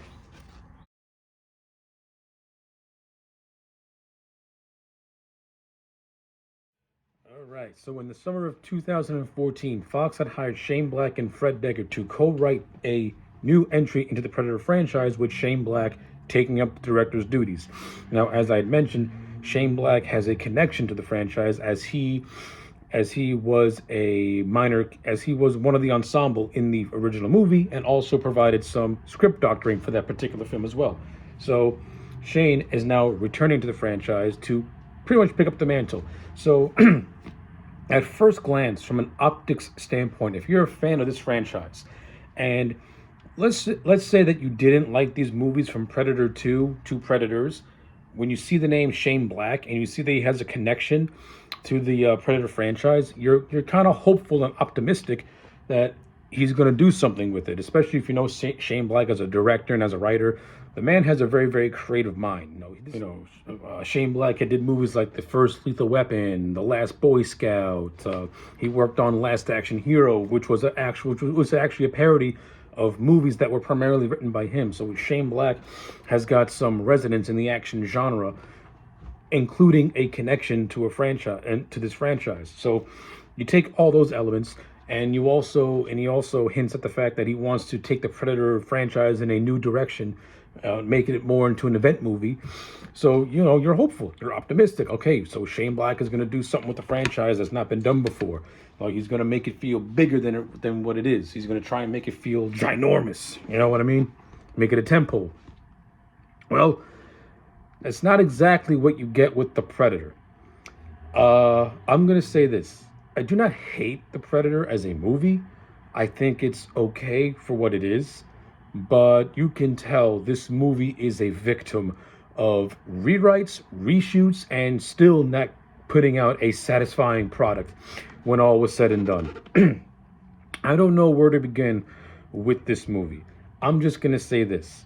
I want to talk about the cast and the aesthetics before I talk about anything that has to do with story, and maybe throw in some story ideas that I did like, that were just ideas expanded upon from previous films. All right, so I'm gonna say this. I think the cast in this movie is very, very solid. You have Boyd Holbrook, who plays the lead character of McKenna, Originally, Benicio del Toro was supposed to be in this role, but had to drop out due to scheduling conflicts. I don't think Boyd Holbrook is not of the same standards as Del Toro as an actor, but but that doesn't mean that Holbrook is a bad actor. Like, I thought he fit the role as good as he can, and Boyd Holbrook has pretty much become one of those actors who is typecast as these in the military role. Um, just look at Logan, which came out a year prior to this. He played Donald Pierce, who was a military guy. So Boyd Holbrook has pretty much fit the role of, if you need someone to fill in a military role, call Boyd Holbrook. He doesn't really have the leading man's charisma, but he's a workable actor who can fit a role that you need him to fit. And I thought he fit this role to the best of his abilities. Like I said, he doesn't have the on-screen presence of a name actor. He doesn't have that kind of engagement, but he's at least serviceable, and you can at least tell that he's trying. And in this movie, he is trying. He doesn't turn in a bad performance, but you can tell that this movie needed a star to anchor it. And Boyd Holbrook, to me, is not that type of actor. He's not an Adrian Brody. He's not a Danny Glover. He's not an Arnold Schwarzenegger. He doesn't have that kind of I must watch this guy in a movie type of appeal. But again, as I said, he did okay. Other castmates, you have Keegan-Michael Kay and Thomas Jane, who played the characters of Coyle and Baxley, respectively. I like these two. I think out of all the characters in this movie, these two are my absolute favorite. I like the on-screen chemistry with Jane and Michael Kay, and I would actually like to see them do more movies together, because I think this movie didn't even come close to scratching the comedic potential that these two have to offer as an on-screen duo.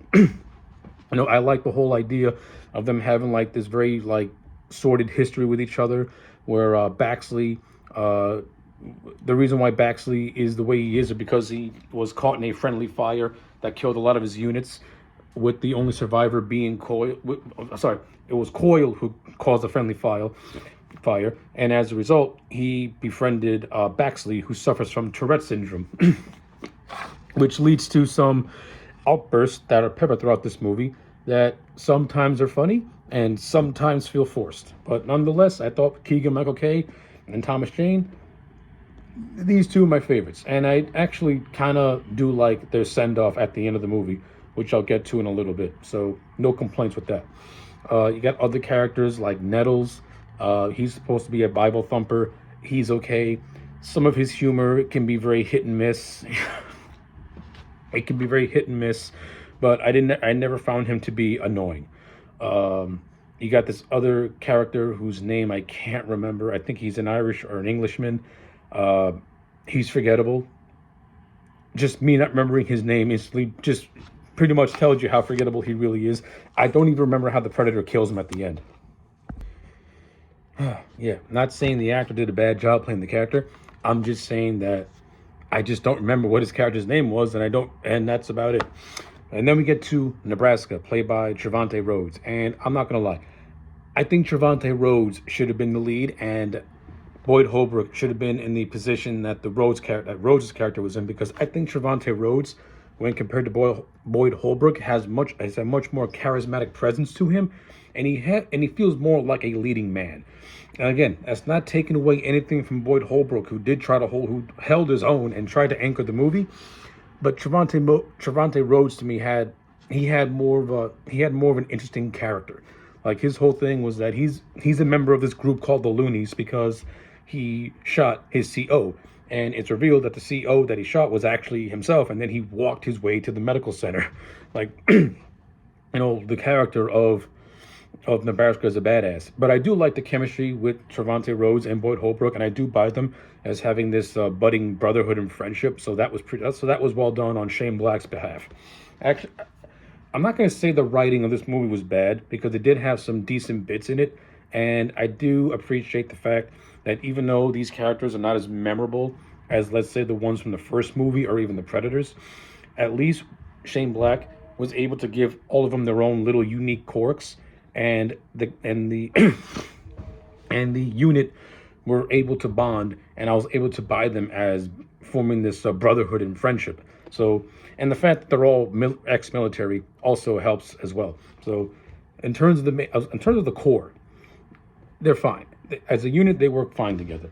Now we get to the supporting cast, which to me is where the movie gets a little iffy and gets a little spotty. And this is where I'm going to start to mix up my pros and my negatives, because as I talk about the supporting cast, I'm also going to be touching on some story beats. So let's kick it off with Sterling K. Brown as the character of Will Trigger, who is the human villain of the movie. Basically, his character is just there to be the human villain to our heroes, working for the government, wanting to capture the predators and study them and more or less use them for government control. That's basically what he is. He's just a stereotypical government dude who just wants to take alien tech and weaponize it for the humans. There's nothing really to his character except for the trait of him just having like very just awkward beats to him. Sterling K. Brown gives him some charisma, gives him some personality, but that's about it. There's nothing really to him. He kind of just he's kind of just there. I mean, the movie kind of teases that he and Holbrook are going to throw down at the end of the movie after Trigger threatens Holbrook's son, but Trigger then gets taken out by the super duper predator, which I'll touch on momentarily, which I'll touch on in a little bit. And that feud to me doesn't have a decent payoff or resolution. But Brown does have a couple of decent scenes thrown in there, especially his first scene when he's introduced to the Olivia Munn character, and they have a back and forth about the whole predator, about the comparison between what a predator is and what a hunter is, pretty much making reference to the fact that a hunter and a predator are not the same thing, even though what a predator does has the traits of a hunter and not a predator. Basically, it's making fun of the title and the whole conception of the movie entirely. The joke was fine the first time, but then when they redid it, I'm like, okay, get past this. It was fun the first time. It's not funny anymore. And I'm going to touch on this movie's humor also in a little bit, because that's another point of contention that I do have. But yeah, overall, I think Will Trigger is a kind of a boring human villain. He doesn't have the charismatic presence as a Gary Busey as Peter Keyes did in Predator 2, and I'm going to leave it at that. Speaking of Peter Keyes and Jake Busey, and Gary Busey, sorry, but I mentioned him. We have Gary Busey playing the character of Sean Keyes, the son of Peter Keyes. The movie does not make any reference to his father at all, really. And Sean Keyes as a character is completely underutilized, which is a shame. You have Gary Busey, you have Jake Busey, the son of Gary Busey. Gary Busey's character, Peter Keyes, was a human villain from the second Predator movie, and one of the more interesting characters in that movie. You pretty much have Sean Keyes playing and now you introduce the whole idea of his son, Sean Keyes. You could have gone in some interesting direction with his son. Maybe not make him fully like his father, but make him someone who is intrigued by these alien creatures, but doesn't want to make the same mistakes that his dad did, and really play up a different dynamic. Now, that's just me rewriting the movie, because the movie does not even go in that direction. Again, his name just comes across as a reference to the second movie, and we don't get any insight as to who Sean Keyes is. We don't get any insight as to how he thought about his father being killed by a predator. That's never brought up once. Yeah. Jake Busey is wasted in this movie. The character of Sean Keyes could have been any insert in there. It's just a fan service thing, and I hate it. Because if you can give me fan service, at least make it essential to the plot. This thing just comes across as inessential to the plot and frustrating, because as a fan watching this, I see the offspring of a character who I liked in a sequel. I want to see what direction you're going to go in. Instead, it goes nowhere. Absolutely nowhere. Then you have Olivia Munn's character, and I'm not a fan of Olivia Munn as an actress. I don't think she's really all that great as an actress. I thought she was mediocre in this movie at best. I didn't buy her at all in the role. She literally does not look like a scientist to me. To me, Yvonne Strahovski, who is in this movie, who played Boyd's wife, you should have merged the two characters together to pretty much enhance Yvonne Strahovski, who I think is a much more talented actress than Olivia Munn is. And I think Yvonne Strahovski is completely and utterly wasted in this movie, especially since this whole thing is about evolution. And I think it would have been cooler if the mother and the father were fighting the predator to protect their son, along with Boyd's Looney's unit. I think that would have made for a much more interesting dynamic and a much more interesting movie. Instead, you give me Olivia Munn. Yvonne Strahovski is just thrown away like she's nothing, and I'm stuck watching Munn, who is just not a good actress, and I just don't buy her chemistry at all with anyone in this movie. Yeah, I'm sorry. Olivia Munn, I don't buy her as an action star. I don't buy her as anything. She should just stick to doing what she does best, which is make cameos in movies, don't talk, or just do comedies. Because in action, you're not good. I don't buy you at all. And I damn sure do not buy her as a scientist. And I'll say that, and I'll keep it at that. And then you get to the character of Rory, who is the son of Boyd. And I'm of two minds of the character of Rory. Number one, I thought Jacob Tremblay did fine with the material that he was given. I like the whole idea of him being an autistic child. I do not like the idea of this movie trying to throw in this cockamamie science about how autism, about how people on the spectrum is the next step in human evolution. That's not how autism works. Autism is what it is. It's a mental disability. It just means that one of your senses is heightened, meanwhile the rest of your senses are not heightened. That puts you at a disadvantage. Just because you're able to have good memory, that means your other senses are pretty much sacrificed because of that. That's how autism works. It is what it is. It's a mental handicap. This movie tries to present it as Rory having mutant powers, and I think that's more disrespectful to people who are on the spectrum, who suffer from autism and or artistic and have a hard time trying to assimilate. I think with Shane Black, I understand what Shane Black was trying to do. I just think he did it in a way that doesn't come across as anyone can do it. It comes across as something that's completely and utterly bullshit and bogus. Yeah, I don't like that aspect of Roy's character. But the things I do like how he was able to portray a kid with autism. I thought he did it in a believable way. I like the on-screen dynamic he has with Boyd Holbrook. I buy them as having a father and son. And like I said, I like how the whole third act revolves around those two, which further hammers the point that the mom should have been there too. But that's just me personally, because Olivia Munn doesn't do anything in the third act of any note of interest. Like, the only thing Olivia Munn does is after our ragtag team of heroes are attacked on a football field by the predator dogs, Nebraska lobotomizes one, and Olivia Munn's character just trains it to be her own dog. That's all she does. She just keeps around a space dog for the majority of the movie. Yeah, again, there's no reason why you couldn't have merged the two characters together. It would have made for a much better movie, and you would have lessened the already overcrowded amount of characters you have in this movie, where very few of them actually have a chance to shine because it's an ensemble. And not only do you have an ensemble cast, you have a movie with a relatively short runtime. And this movie tries to cram a lot of stuff in there. And now we're going to get to the story aspect of this film, which I get what Shane Black was going for, but I think the execution was off by a lot. So, in essence, a rogue predator comes to Earth trying to give humans some technology in order for them to fight off more upgraded predators.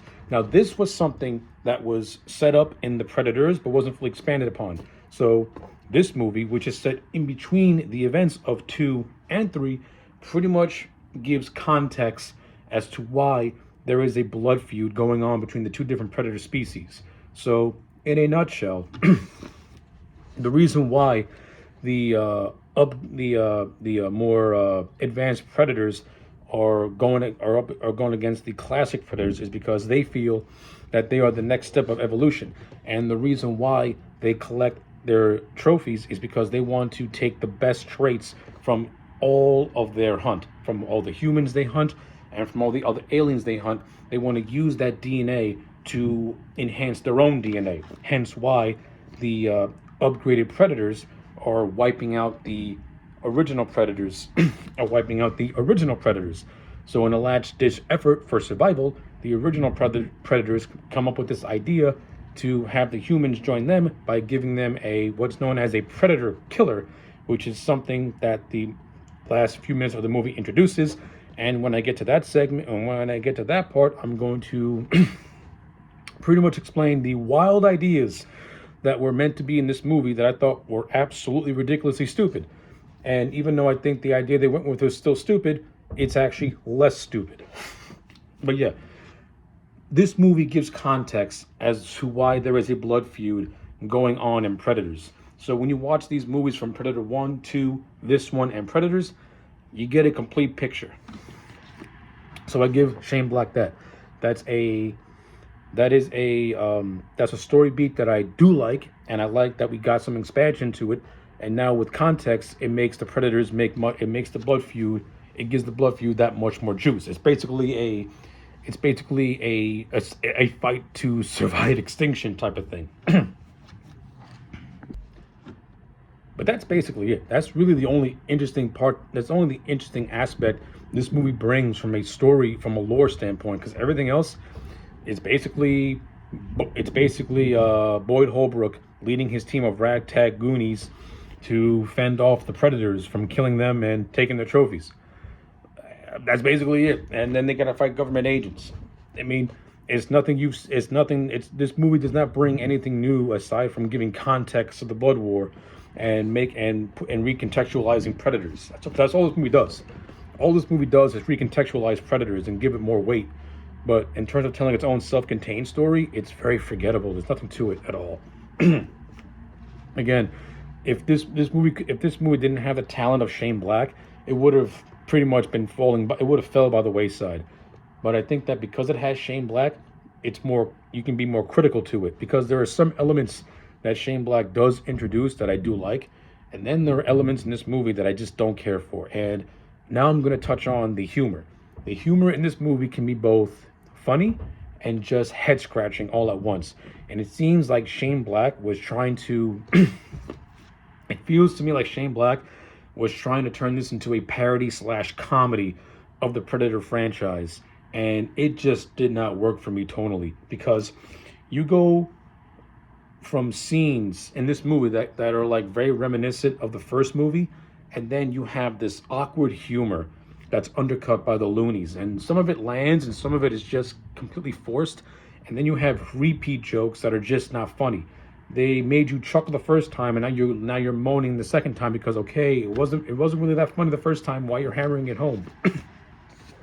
Like, the humor in this movie is very inconsistent, and it's really a shame that Shane Black didn't rewatch the first movie, because the first movie had a lot of humor to it, but the humor never undercut the tension that built all throughout that film. This movie, the humor undercuts the tension, and it kind of takes you out of the movie a little bit, especially when the classic Predator, or as the movie calls the first Predator, is acting human by giving thumbs up with a severed hand and stuff like that. Like, that's cheesy to me. That's corny to me. I don't like that stuff.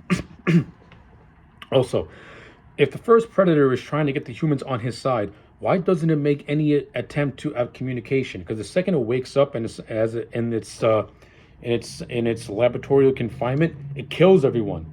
If this thing is supposed to give us something to fight with and help it join a fight, why is it killing and making zero attempt at communication? I don't get it. It comes across as ridiculous, especially when everything, the whole movie gets recontextualized at the end, where one of the scientists says, "Oh yeah, the reason why the Predator was at Earth because it had cargo that wanted to give us." Why didn't it make any attempt at communication to make that so? I mean, the upgraded Predator made attempt at communication when it said, I want McKenna, and I'm going to give you a chance to survive, but I'm going to give you a small head start." At least it made an attempt to tell you what it wanted to do. The first Predator made zero attempt at that. Like, there are moments where you think it's going to, but then a firefight ensues, and it doesn't make any attempt to, like, calm the waters down. It's like, again, that's where this movie has a lot of inconsistency to it. Just when you think it's going to do something interesting, it does something that just sucks the wind out of you, and you end up scratching your head, okay, why? But I'll say this, the movie does have some decent scenes. Like, I like the scene of Rory walking around Halloween with a Predator mask and a bracelet. I mean, I like how Rory has little to no reaction about killing somebody and blowing up a house. It like the movie just brushes it off like it was nothing. That's kind of fucked. uh, I like the whole scene in the football field with the predator dogs. That was entertaining. I think the upgraded predator looks like a menacing monstrosity. I don't think it has any. I mean, and the third act does have some decent scenes to it when the upgrade predator starts going on a slaughtering spree, but when this movie goes into the last 30 minutes or the last 20 minutes, especially when it transitions from night to day, that's where you can tell this movie was a victim of some really bad reshoots because holy Jesus. The whole thing of the spacecraft and the shields, it looks like something that was made by the Asylum. It looked shitty. It looked like crap. Like it looked garbage. And the upgrade predator just has a very just boring demise to him. Like, okay, it just blows up and then Boyd kills it after it asks a question, and while the predator talks, he's like, shut the fuck up. Lame. And then you get to this whole ending when we find out that the cargo that the first predator had was this mechanical iron predator suit. So initially, according to rumors and according to things that I've read, initially the cargo that we see at the end of this movie was not meant to be an organic Iron Man suit. It was either going to be Dutch from the first movie as a predator killer, or it was going to be a time displaced Ripley and Newt as the predator killer. All those ideas are fucking terrible. Like, I'm all for the return of Arnold Schwarzenegger as Dutch, and the movie was, and Shane Black was very very close to getting him done, but it would have been a very short and minor role. But the idea of this being the revelation of the cargo that was that was the MacGuffin of the whole movie, being something like that, fucking stupid. Like, I'm glad we ended up getting the Predator Iron Man suit. I mean, it's still fucking lame as fuck, but hey, at least I can buy that over a fucking time displaced Ripley and Newt, because now we're bringing time travel into these movies. Okay, that's ridiculous. I mean, I'm all for the return. Again, I'm all for the return of Dutch, but there could have been a better way to bring him back if that was the case. But yeah, that's basically how the movie ends. The movie ends with Boyd Holbrook being like, "That's my suit. I'm going to war," type of situation. He didn't say that verbatim, but that's what you kind of get out of it. But yeah, that's pretty much all I got to say on The Predator. Again, this movie's a mixed bag for me. I don't like it as much as I like Predator 2. I think Predator 2 is a much more entertaining movie. It's better than the two AVP movies, and I'll give it that. I don't like it as much as Predators, because I think Predators is a much better movie that has a much better handle on its characters and its story and its directing and writing. But in essence, I'm just going to give The Predator a 6. I'm going to be generous, and I'm going to give it a 6 out of 10, because I do think the cast holds it up, and you do get some really good directed scenes in this movie, and it does have some good cinematography. I do like the mix of CGI and the practical effects. That was cool too, even though towards the end the CGI looks like absolute dog shit, but leading up to it, at least some of the Predators were done in practical uniforms, so that's great. But the underutilization of certain characters, the underutilization of certain characters is a huge strike against this movie. The movie's overall story does have some interesting ideas, but not really good execution, and the humor is so inconsistent that it brings it down a lot. So yeah, those are my thoughts on The Predator, a 6 out of 10. So, since The Predator ended up being a underperforming movie and faced severe backlash from critics and fans, 20th Century Fox once again went back to the drawing board as they tried to figure out where to take the franchise next. And this leads us to the most recent Predator movie, the 2022 movie, directed by Dan Trenchberg, known as Prey.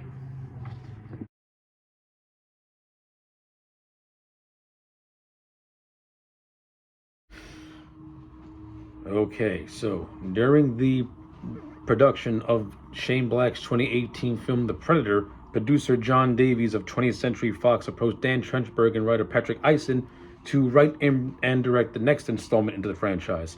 This installment would inevitably become the film we got, 2022's Prey, which is set in the year 1719 in the northern Great Plains and focuses on a Comanche woman by the name of Naru who was out to test her skills as a great hunter. So essentially, Dan Trachtenberg and Patrick Eisen made a prequel to the entire Predator franchise, hence the film we now have. But before we go into this movie proper, let's continue some of the behind-the-scenes stuff because, well, let's just say this. This movie was being filmed right around the time that COVID-19 hit. So that basically halted production for quite a bit. And it took a while before it was finally released in 2022 as a Hulu exclusive movie. Now, of course, by 2018, 2019, Disney had already acquired 20th Century Fox by that point. So Prey is essentially the first Disney produced Predator movie. So how is Prey? Well, I'll say this. I saw this movie when it first came out, and I did like it. I overall enjoyed it. It didn't really leave much of an impression on me, but I did like it. Now, watching it again for a second time, I can honestly say that I think I liked it more a second time than I did the first time. Prey, to me, really goes back to the roots of the Predator franchise but this one, to me, feels a lot more grounded. It feels a lot more grittier because it takes place during the 1700s. It focuses on the Native Americans, specifically the Comanche tribe. And I like this because if you watch that first Predator movie, one of the things I loved about that movie was the character of Billy and his connection that he has with the Predator itself. This movie is an expansion or an extension of Billy's character, which I really, really like. Now, in the first Predator movie, Billy's not Comanche. He's a different type of Native American, but that's neither here nor there. That's not the point. The point is that Native American tie-in is more interconnected because of this movie now, and I like it. This is a good addition to the Predator lore. In terms of this movie's overall story, it's simplistic.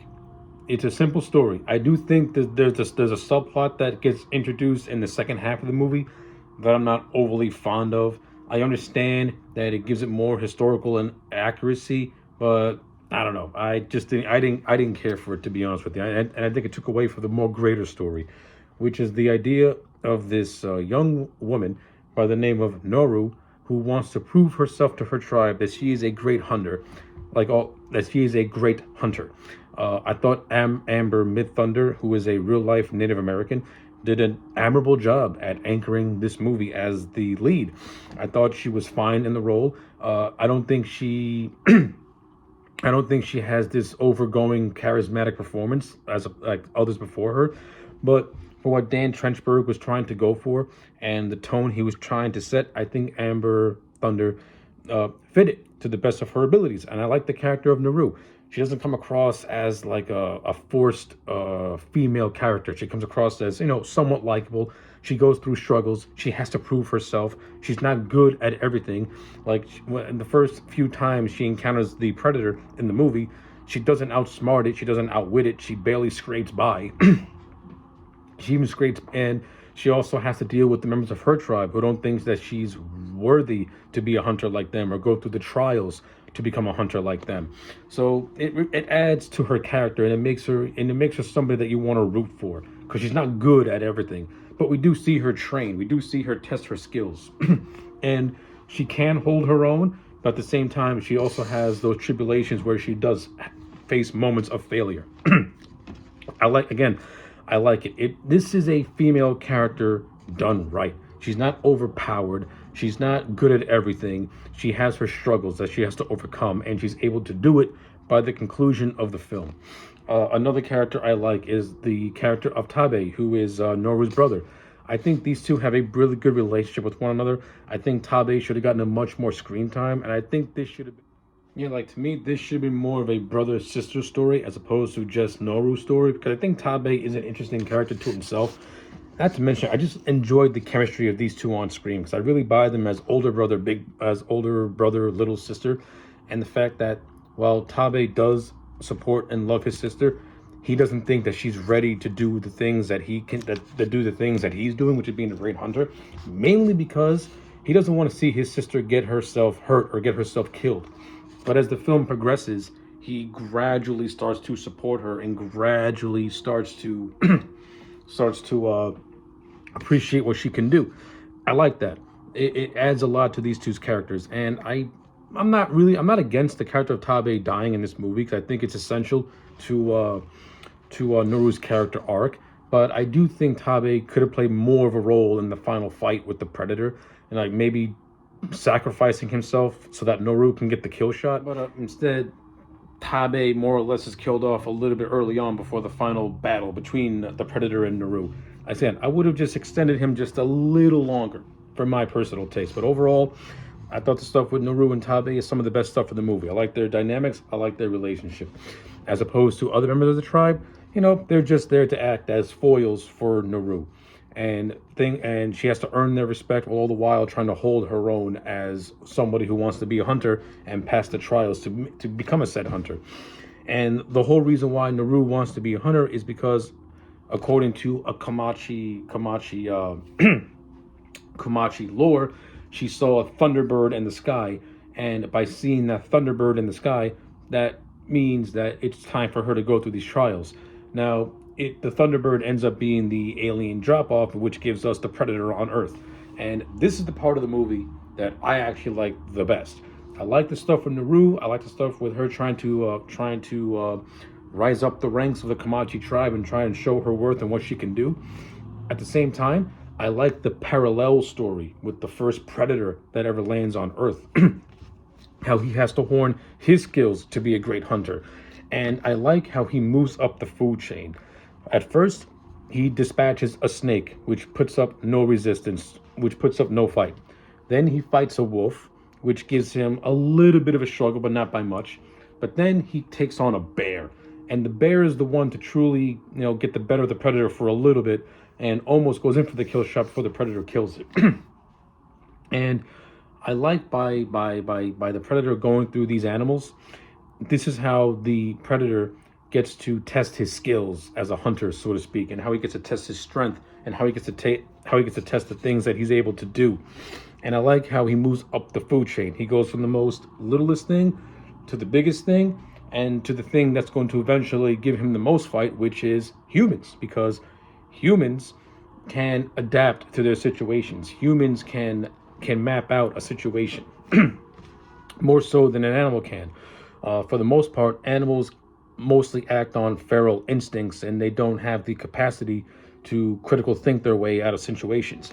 This is where the characters of Naru and the Predator really start to become interlocked with each other, and this is some of the best stuff I think is in the movie, because seeing their parallel rise up their respective ranks is actually a really, really interesting thing to see, and something that hasn't been done in a Predator movie. And it actually gives this movie an entirely different wrinkle when you watch it with that kind of context. It actually makes it much more interesting.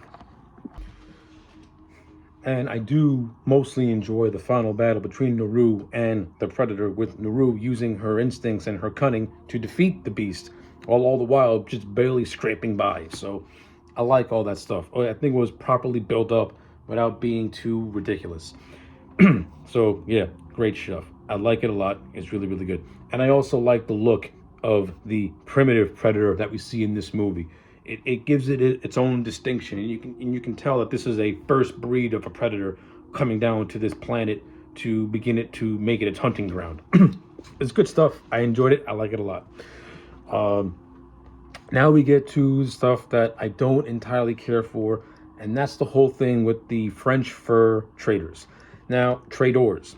Now, I get it. You want to be historically accurate. The French and the Comanche, they don't really have a good history with each other, especially since the French were known for skinning buffalo and stuff like that and selling their fur for money. I don't think this needed to be in the movie. I think this whole thing with Naru coming into conflict with the French colonizers didn't really add much for me personally, and they more or less just come across as cannon fodder for the Predator to kill when he eventually lands in their camp. I mean, We do get a cameo from Raphael Andaloni, since his gun was in Predator 2, so we see him as a character here. We see him and Naru work together for a little bit before the Predator kills him off. Yeah, okay, that is what it is. But overall, I think this section of the movie takes up a bulk of the second half, and it kind of makes it a little bit of a slug to sit through till you get to the final act. Now, I think the French traders should have had more reduced screen time and not take up the bulk of the second half of the movie, so that way you can put more development on Tabe and Naru, and more of the Predator stalking the Great Plains and fighting more animals and to hornet skills.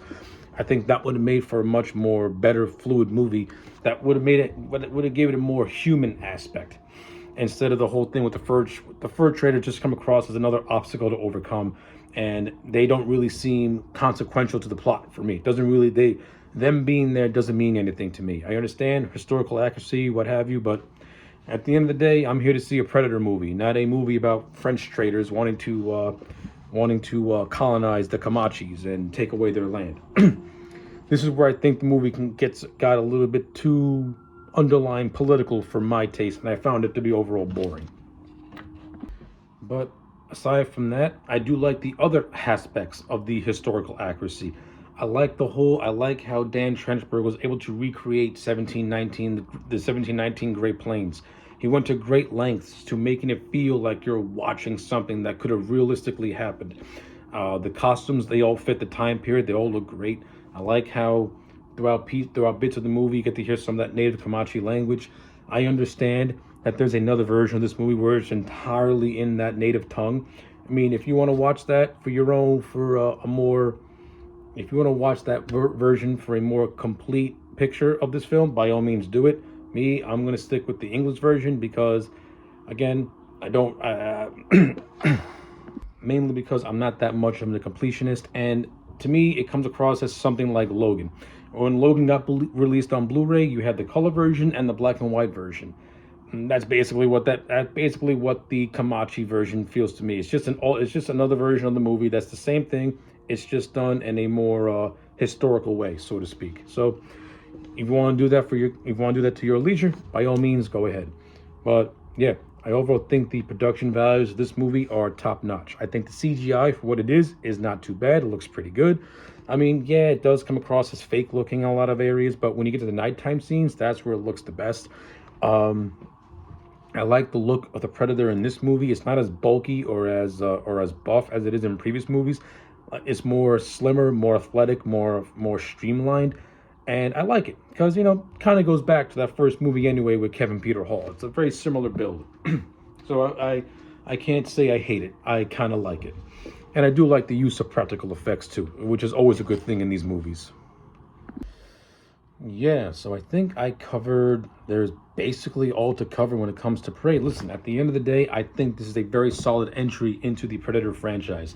Like, when you watch the franchise from that first movie to this movie, you can see how the quality can go really up and down. Like, that first movie is awesome. That second movie is either you like it or you don't like it. It really all depends on who the viewer is.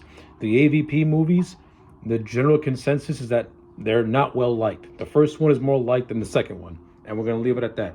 Predators, I feel, is an extremely underrated movie, and I understand how people can say that it's a ripoff of the first movie and that it's not memorable, but to me, Predators took the franchise back to the roots of that first movie. The Predator itself, that's a movie that did not know what it wanted to do. It had some good, interesting ideas, but at the same time, it didn't know how to articulate those ideas in a cohesive way. So seeing a movie like Prey, which is much more scaled down, much more stripped down in terms of its story, and goes back to the franchise's roots by not making it overly complicated, it's good. It overall enhances the experience of this movie just as a whole when you see what came before it and when you see what came before it. So, with all that being said, to me, Prey is a solid 8 out of 10. On second viewing, I liked it even more. I think this movie hits all the right beats. Yes, it does have things I don't really care for, but it doesn't make the movie bad by any stretch of the imagination, because the good does outweigh the bad when it comes to Prey. So yeah, that basically concludes my trek through the entire Predator franchise. And now I'm going to give my final thoughts overall. So, to put a wrap on this entire retrospective, I can say that the Predator franchise is a franchise that I don't necessarily hold it near and dear to my heart, like I say I would do Friday the 13th or Halloween or things like that. But it is a franchise that I do get a lot of enjoyment out of watching. Like, I'll always go back to that first movie because I love it so much. Not just because I'm a fan of Arnold Schwarzenegger, but because I'm a fan of the Predator as a character. Now, the reasons why I prefer Predator over Alien is basically this. I like the fact that the Predator creature is not some mindless feral beast. It's a beast with a mind. It's a beast that is cunning. It's a beast that can that can adapt to its surroundings. It's almost human with its intelligence, and this as with its advanced technology, and the way that it can show underlying respect to any creature or human that can battle it and hold its will and hold its own against it, kind of gives you that sense that while this thing does hunt for sport, it also has a underlying level of respect for the things that it hunts that can best it, or at least stand toe to toe with it and give it a fight. And that's one of the main reasons why I love the franchise overall. Now, I do think a lot of the movies kind of lose that aspect as it went along, specifically when you get to the AVP movie. Not really when you get to the maybe when you get to AVP, and then when you get to other movies like The Predator, which is just a mess. But the one thing I can say about the entire franchise overall is that while not every single movie is perfect, they do have some things that you can get into. Except for Requiem, that has little to no things you can get into. But listen, the first movie, you have Arnold, you got Jesse Ventura, you got Carl Weathers, you got Bill Duke. You got so many, just that movie's the epitome of machismo with an alien smack dab in the middle of it. And it makes for a just balls to the wall, ultra masculine movie that is so much fun to watch even by today's standards. Then you got Predator 2 with the talented Danny Glover. Even though Predator 2 doesn't really do a whole hell of a lot in terms of its story, it is entertaining to watch in a lot of areas. Though Predators is a movie that I think is, again, grossly underrated and does boast another solid cast, and is, while many consider it to be a remake of the first movie, I think adds much more to the Predator lore as a whole. The same can be said about the Predator also in terms of lore expansion and giving more depth to the whole Predator blood war. And then you get a movie like Prey, which goes all the way back to the basics and ties into the whole thing of the Native Americans having like this underlying history with the predators themselves. Like, stuff like that is awesome. It's fun to see. And when you watch these movies in a chronological order like that, it makes, to me, for a much more complete viewing experience. Because if you take out the two AVP movies, the franchise basically is left on a cliffhanger with Predators in a way. But as an overall franchise, it's good shit, and I can't wait to see what Dan Trechberg has to come up with. He's supposed, allegedly, you have 2 movies being released this year. One's already confirmed for December, while the second one is to be released sometime this year. It's not really been announced yet when it's going to be released, but I'll be watching him because I'm a fan of the franchise and I want to see what he has to come up with, because I did enjoy Prey and I'm liking his more grounded, pseudo-realistic take on the franchise. But as I stress again, Predator is just one of those franchises that, even though it doesn't have a personal history with me, it is one that I greatly enjoy, and it's one that I'll always prefer over the Alien franchise, because while the Predator franchise does have movies that are, mixed bag, the Alien movies have much more divisive, and they lean towards more the bad side than the good side. At least the Predator, those movies are more watchable to me, and the fact that they were done with the intention of being sci-fi action, to me, it gives them more longevity, because You don't got to worry about trying to make these movies scary or bone chilling. You just got to make them fun and bombastic. And that's the best description that I can say for the franchise. It's just fun, bombastic, over the top, and it'll forever be enjoyable. So, yeah, Predator franchise, almost 40 years old, and it will continue to go strong. So, with all that being said, thank you all for watching this very, very long retrospective on the Predator franchise. Let me know what you think about these movies as a whole in the comment sections down below. Also, if you wish, let me know your ranking of all these movies in the comment sections down below. Like the video, subscribe to the channel, and I'll check you back next time for more.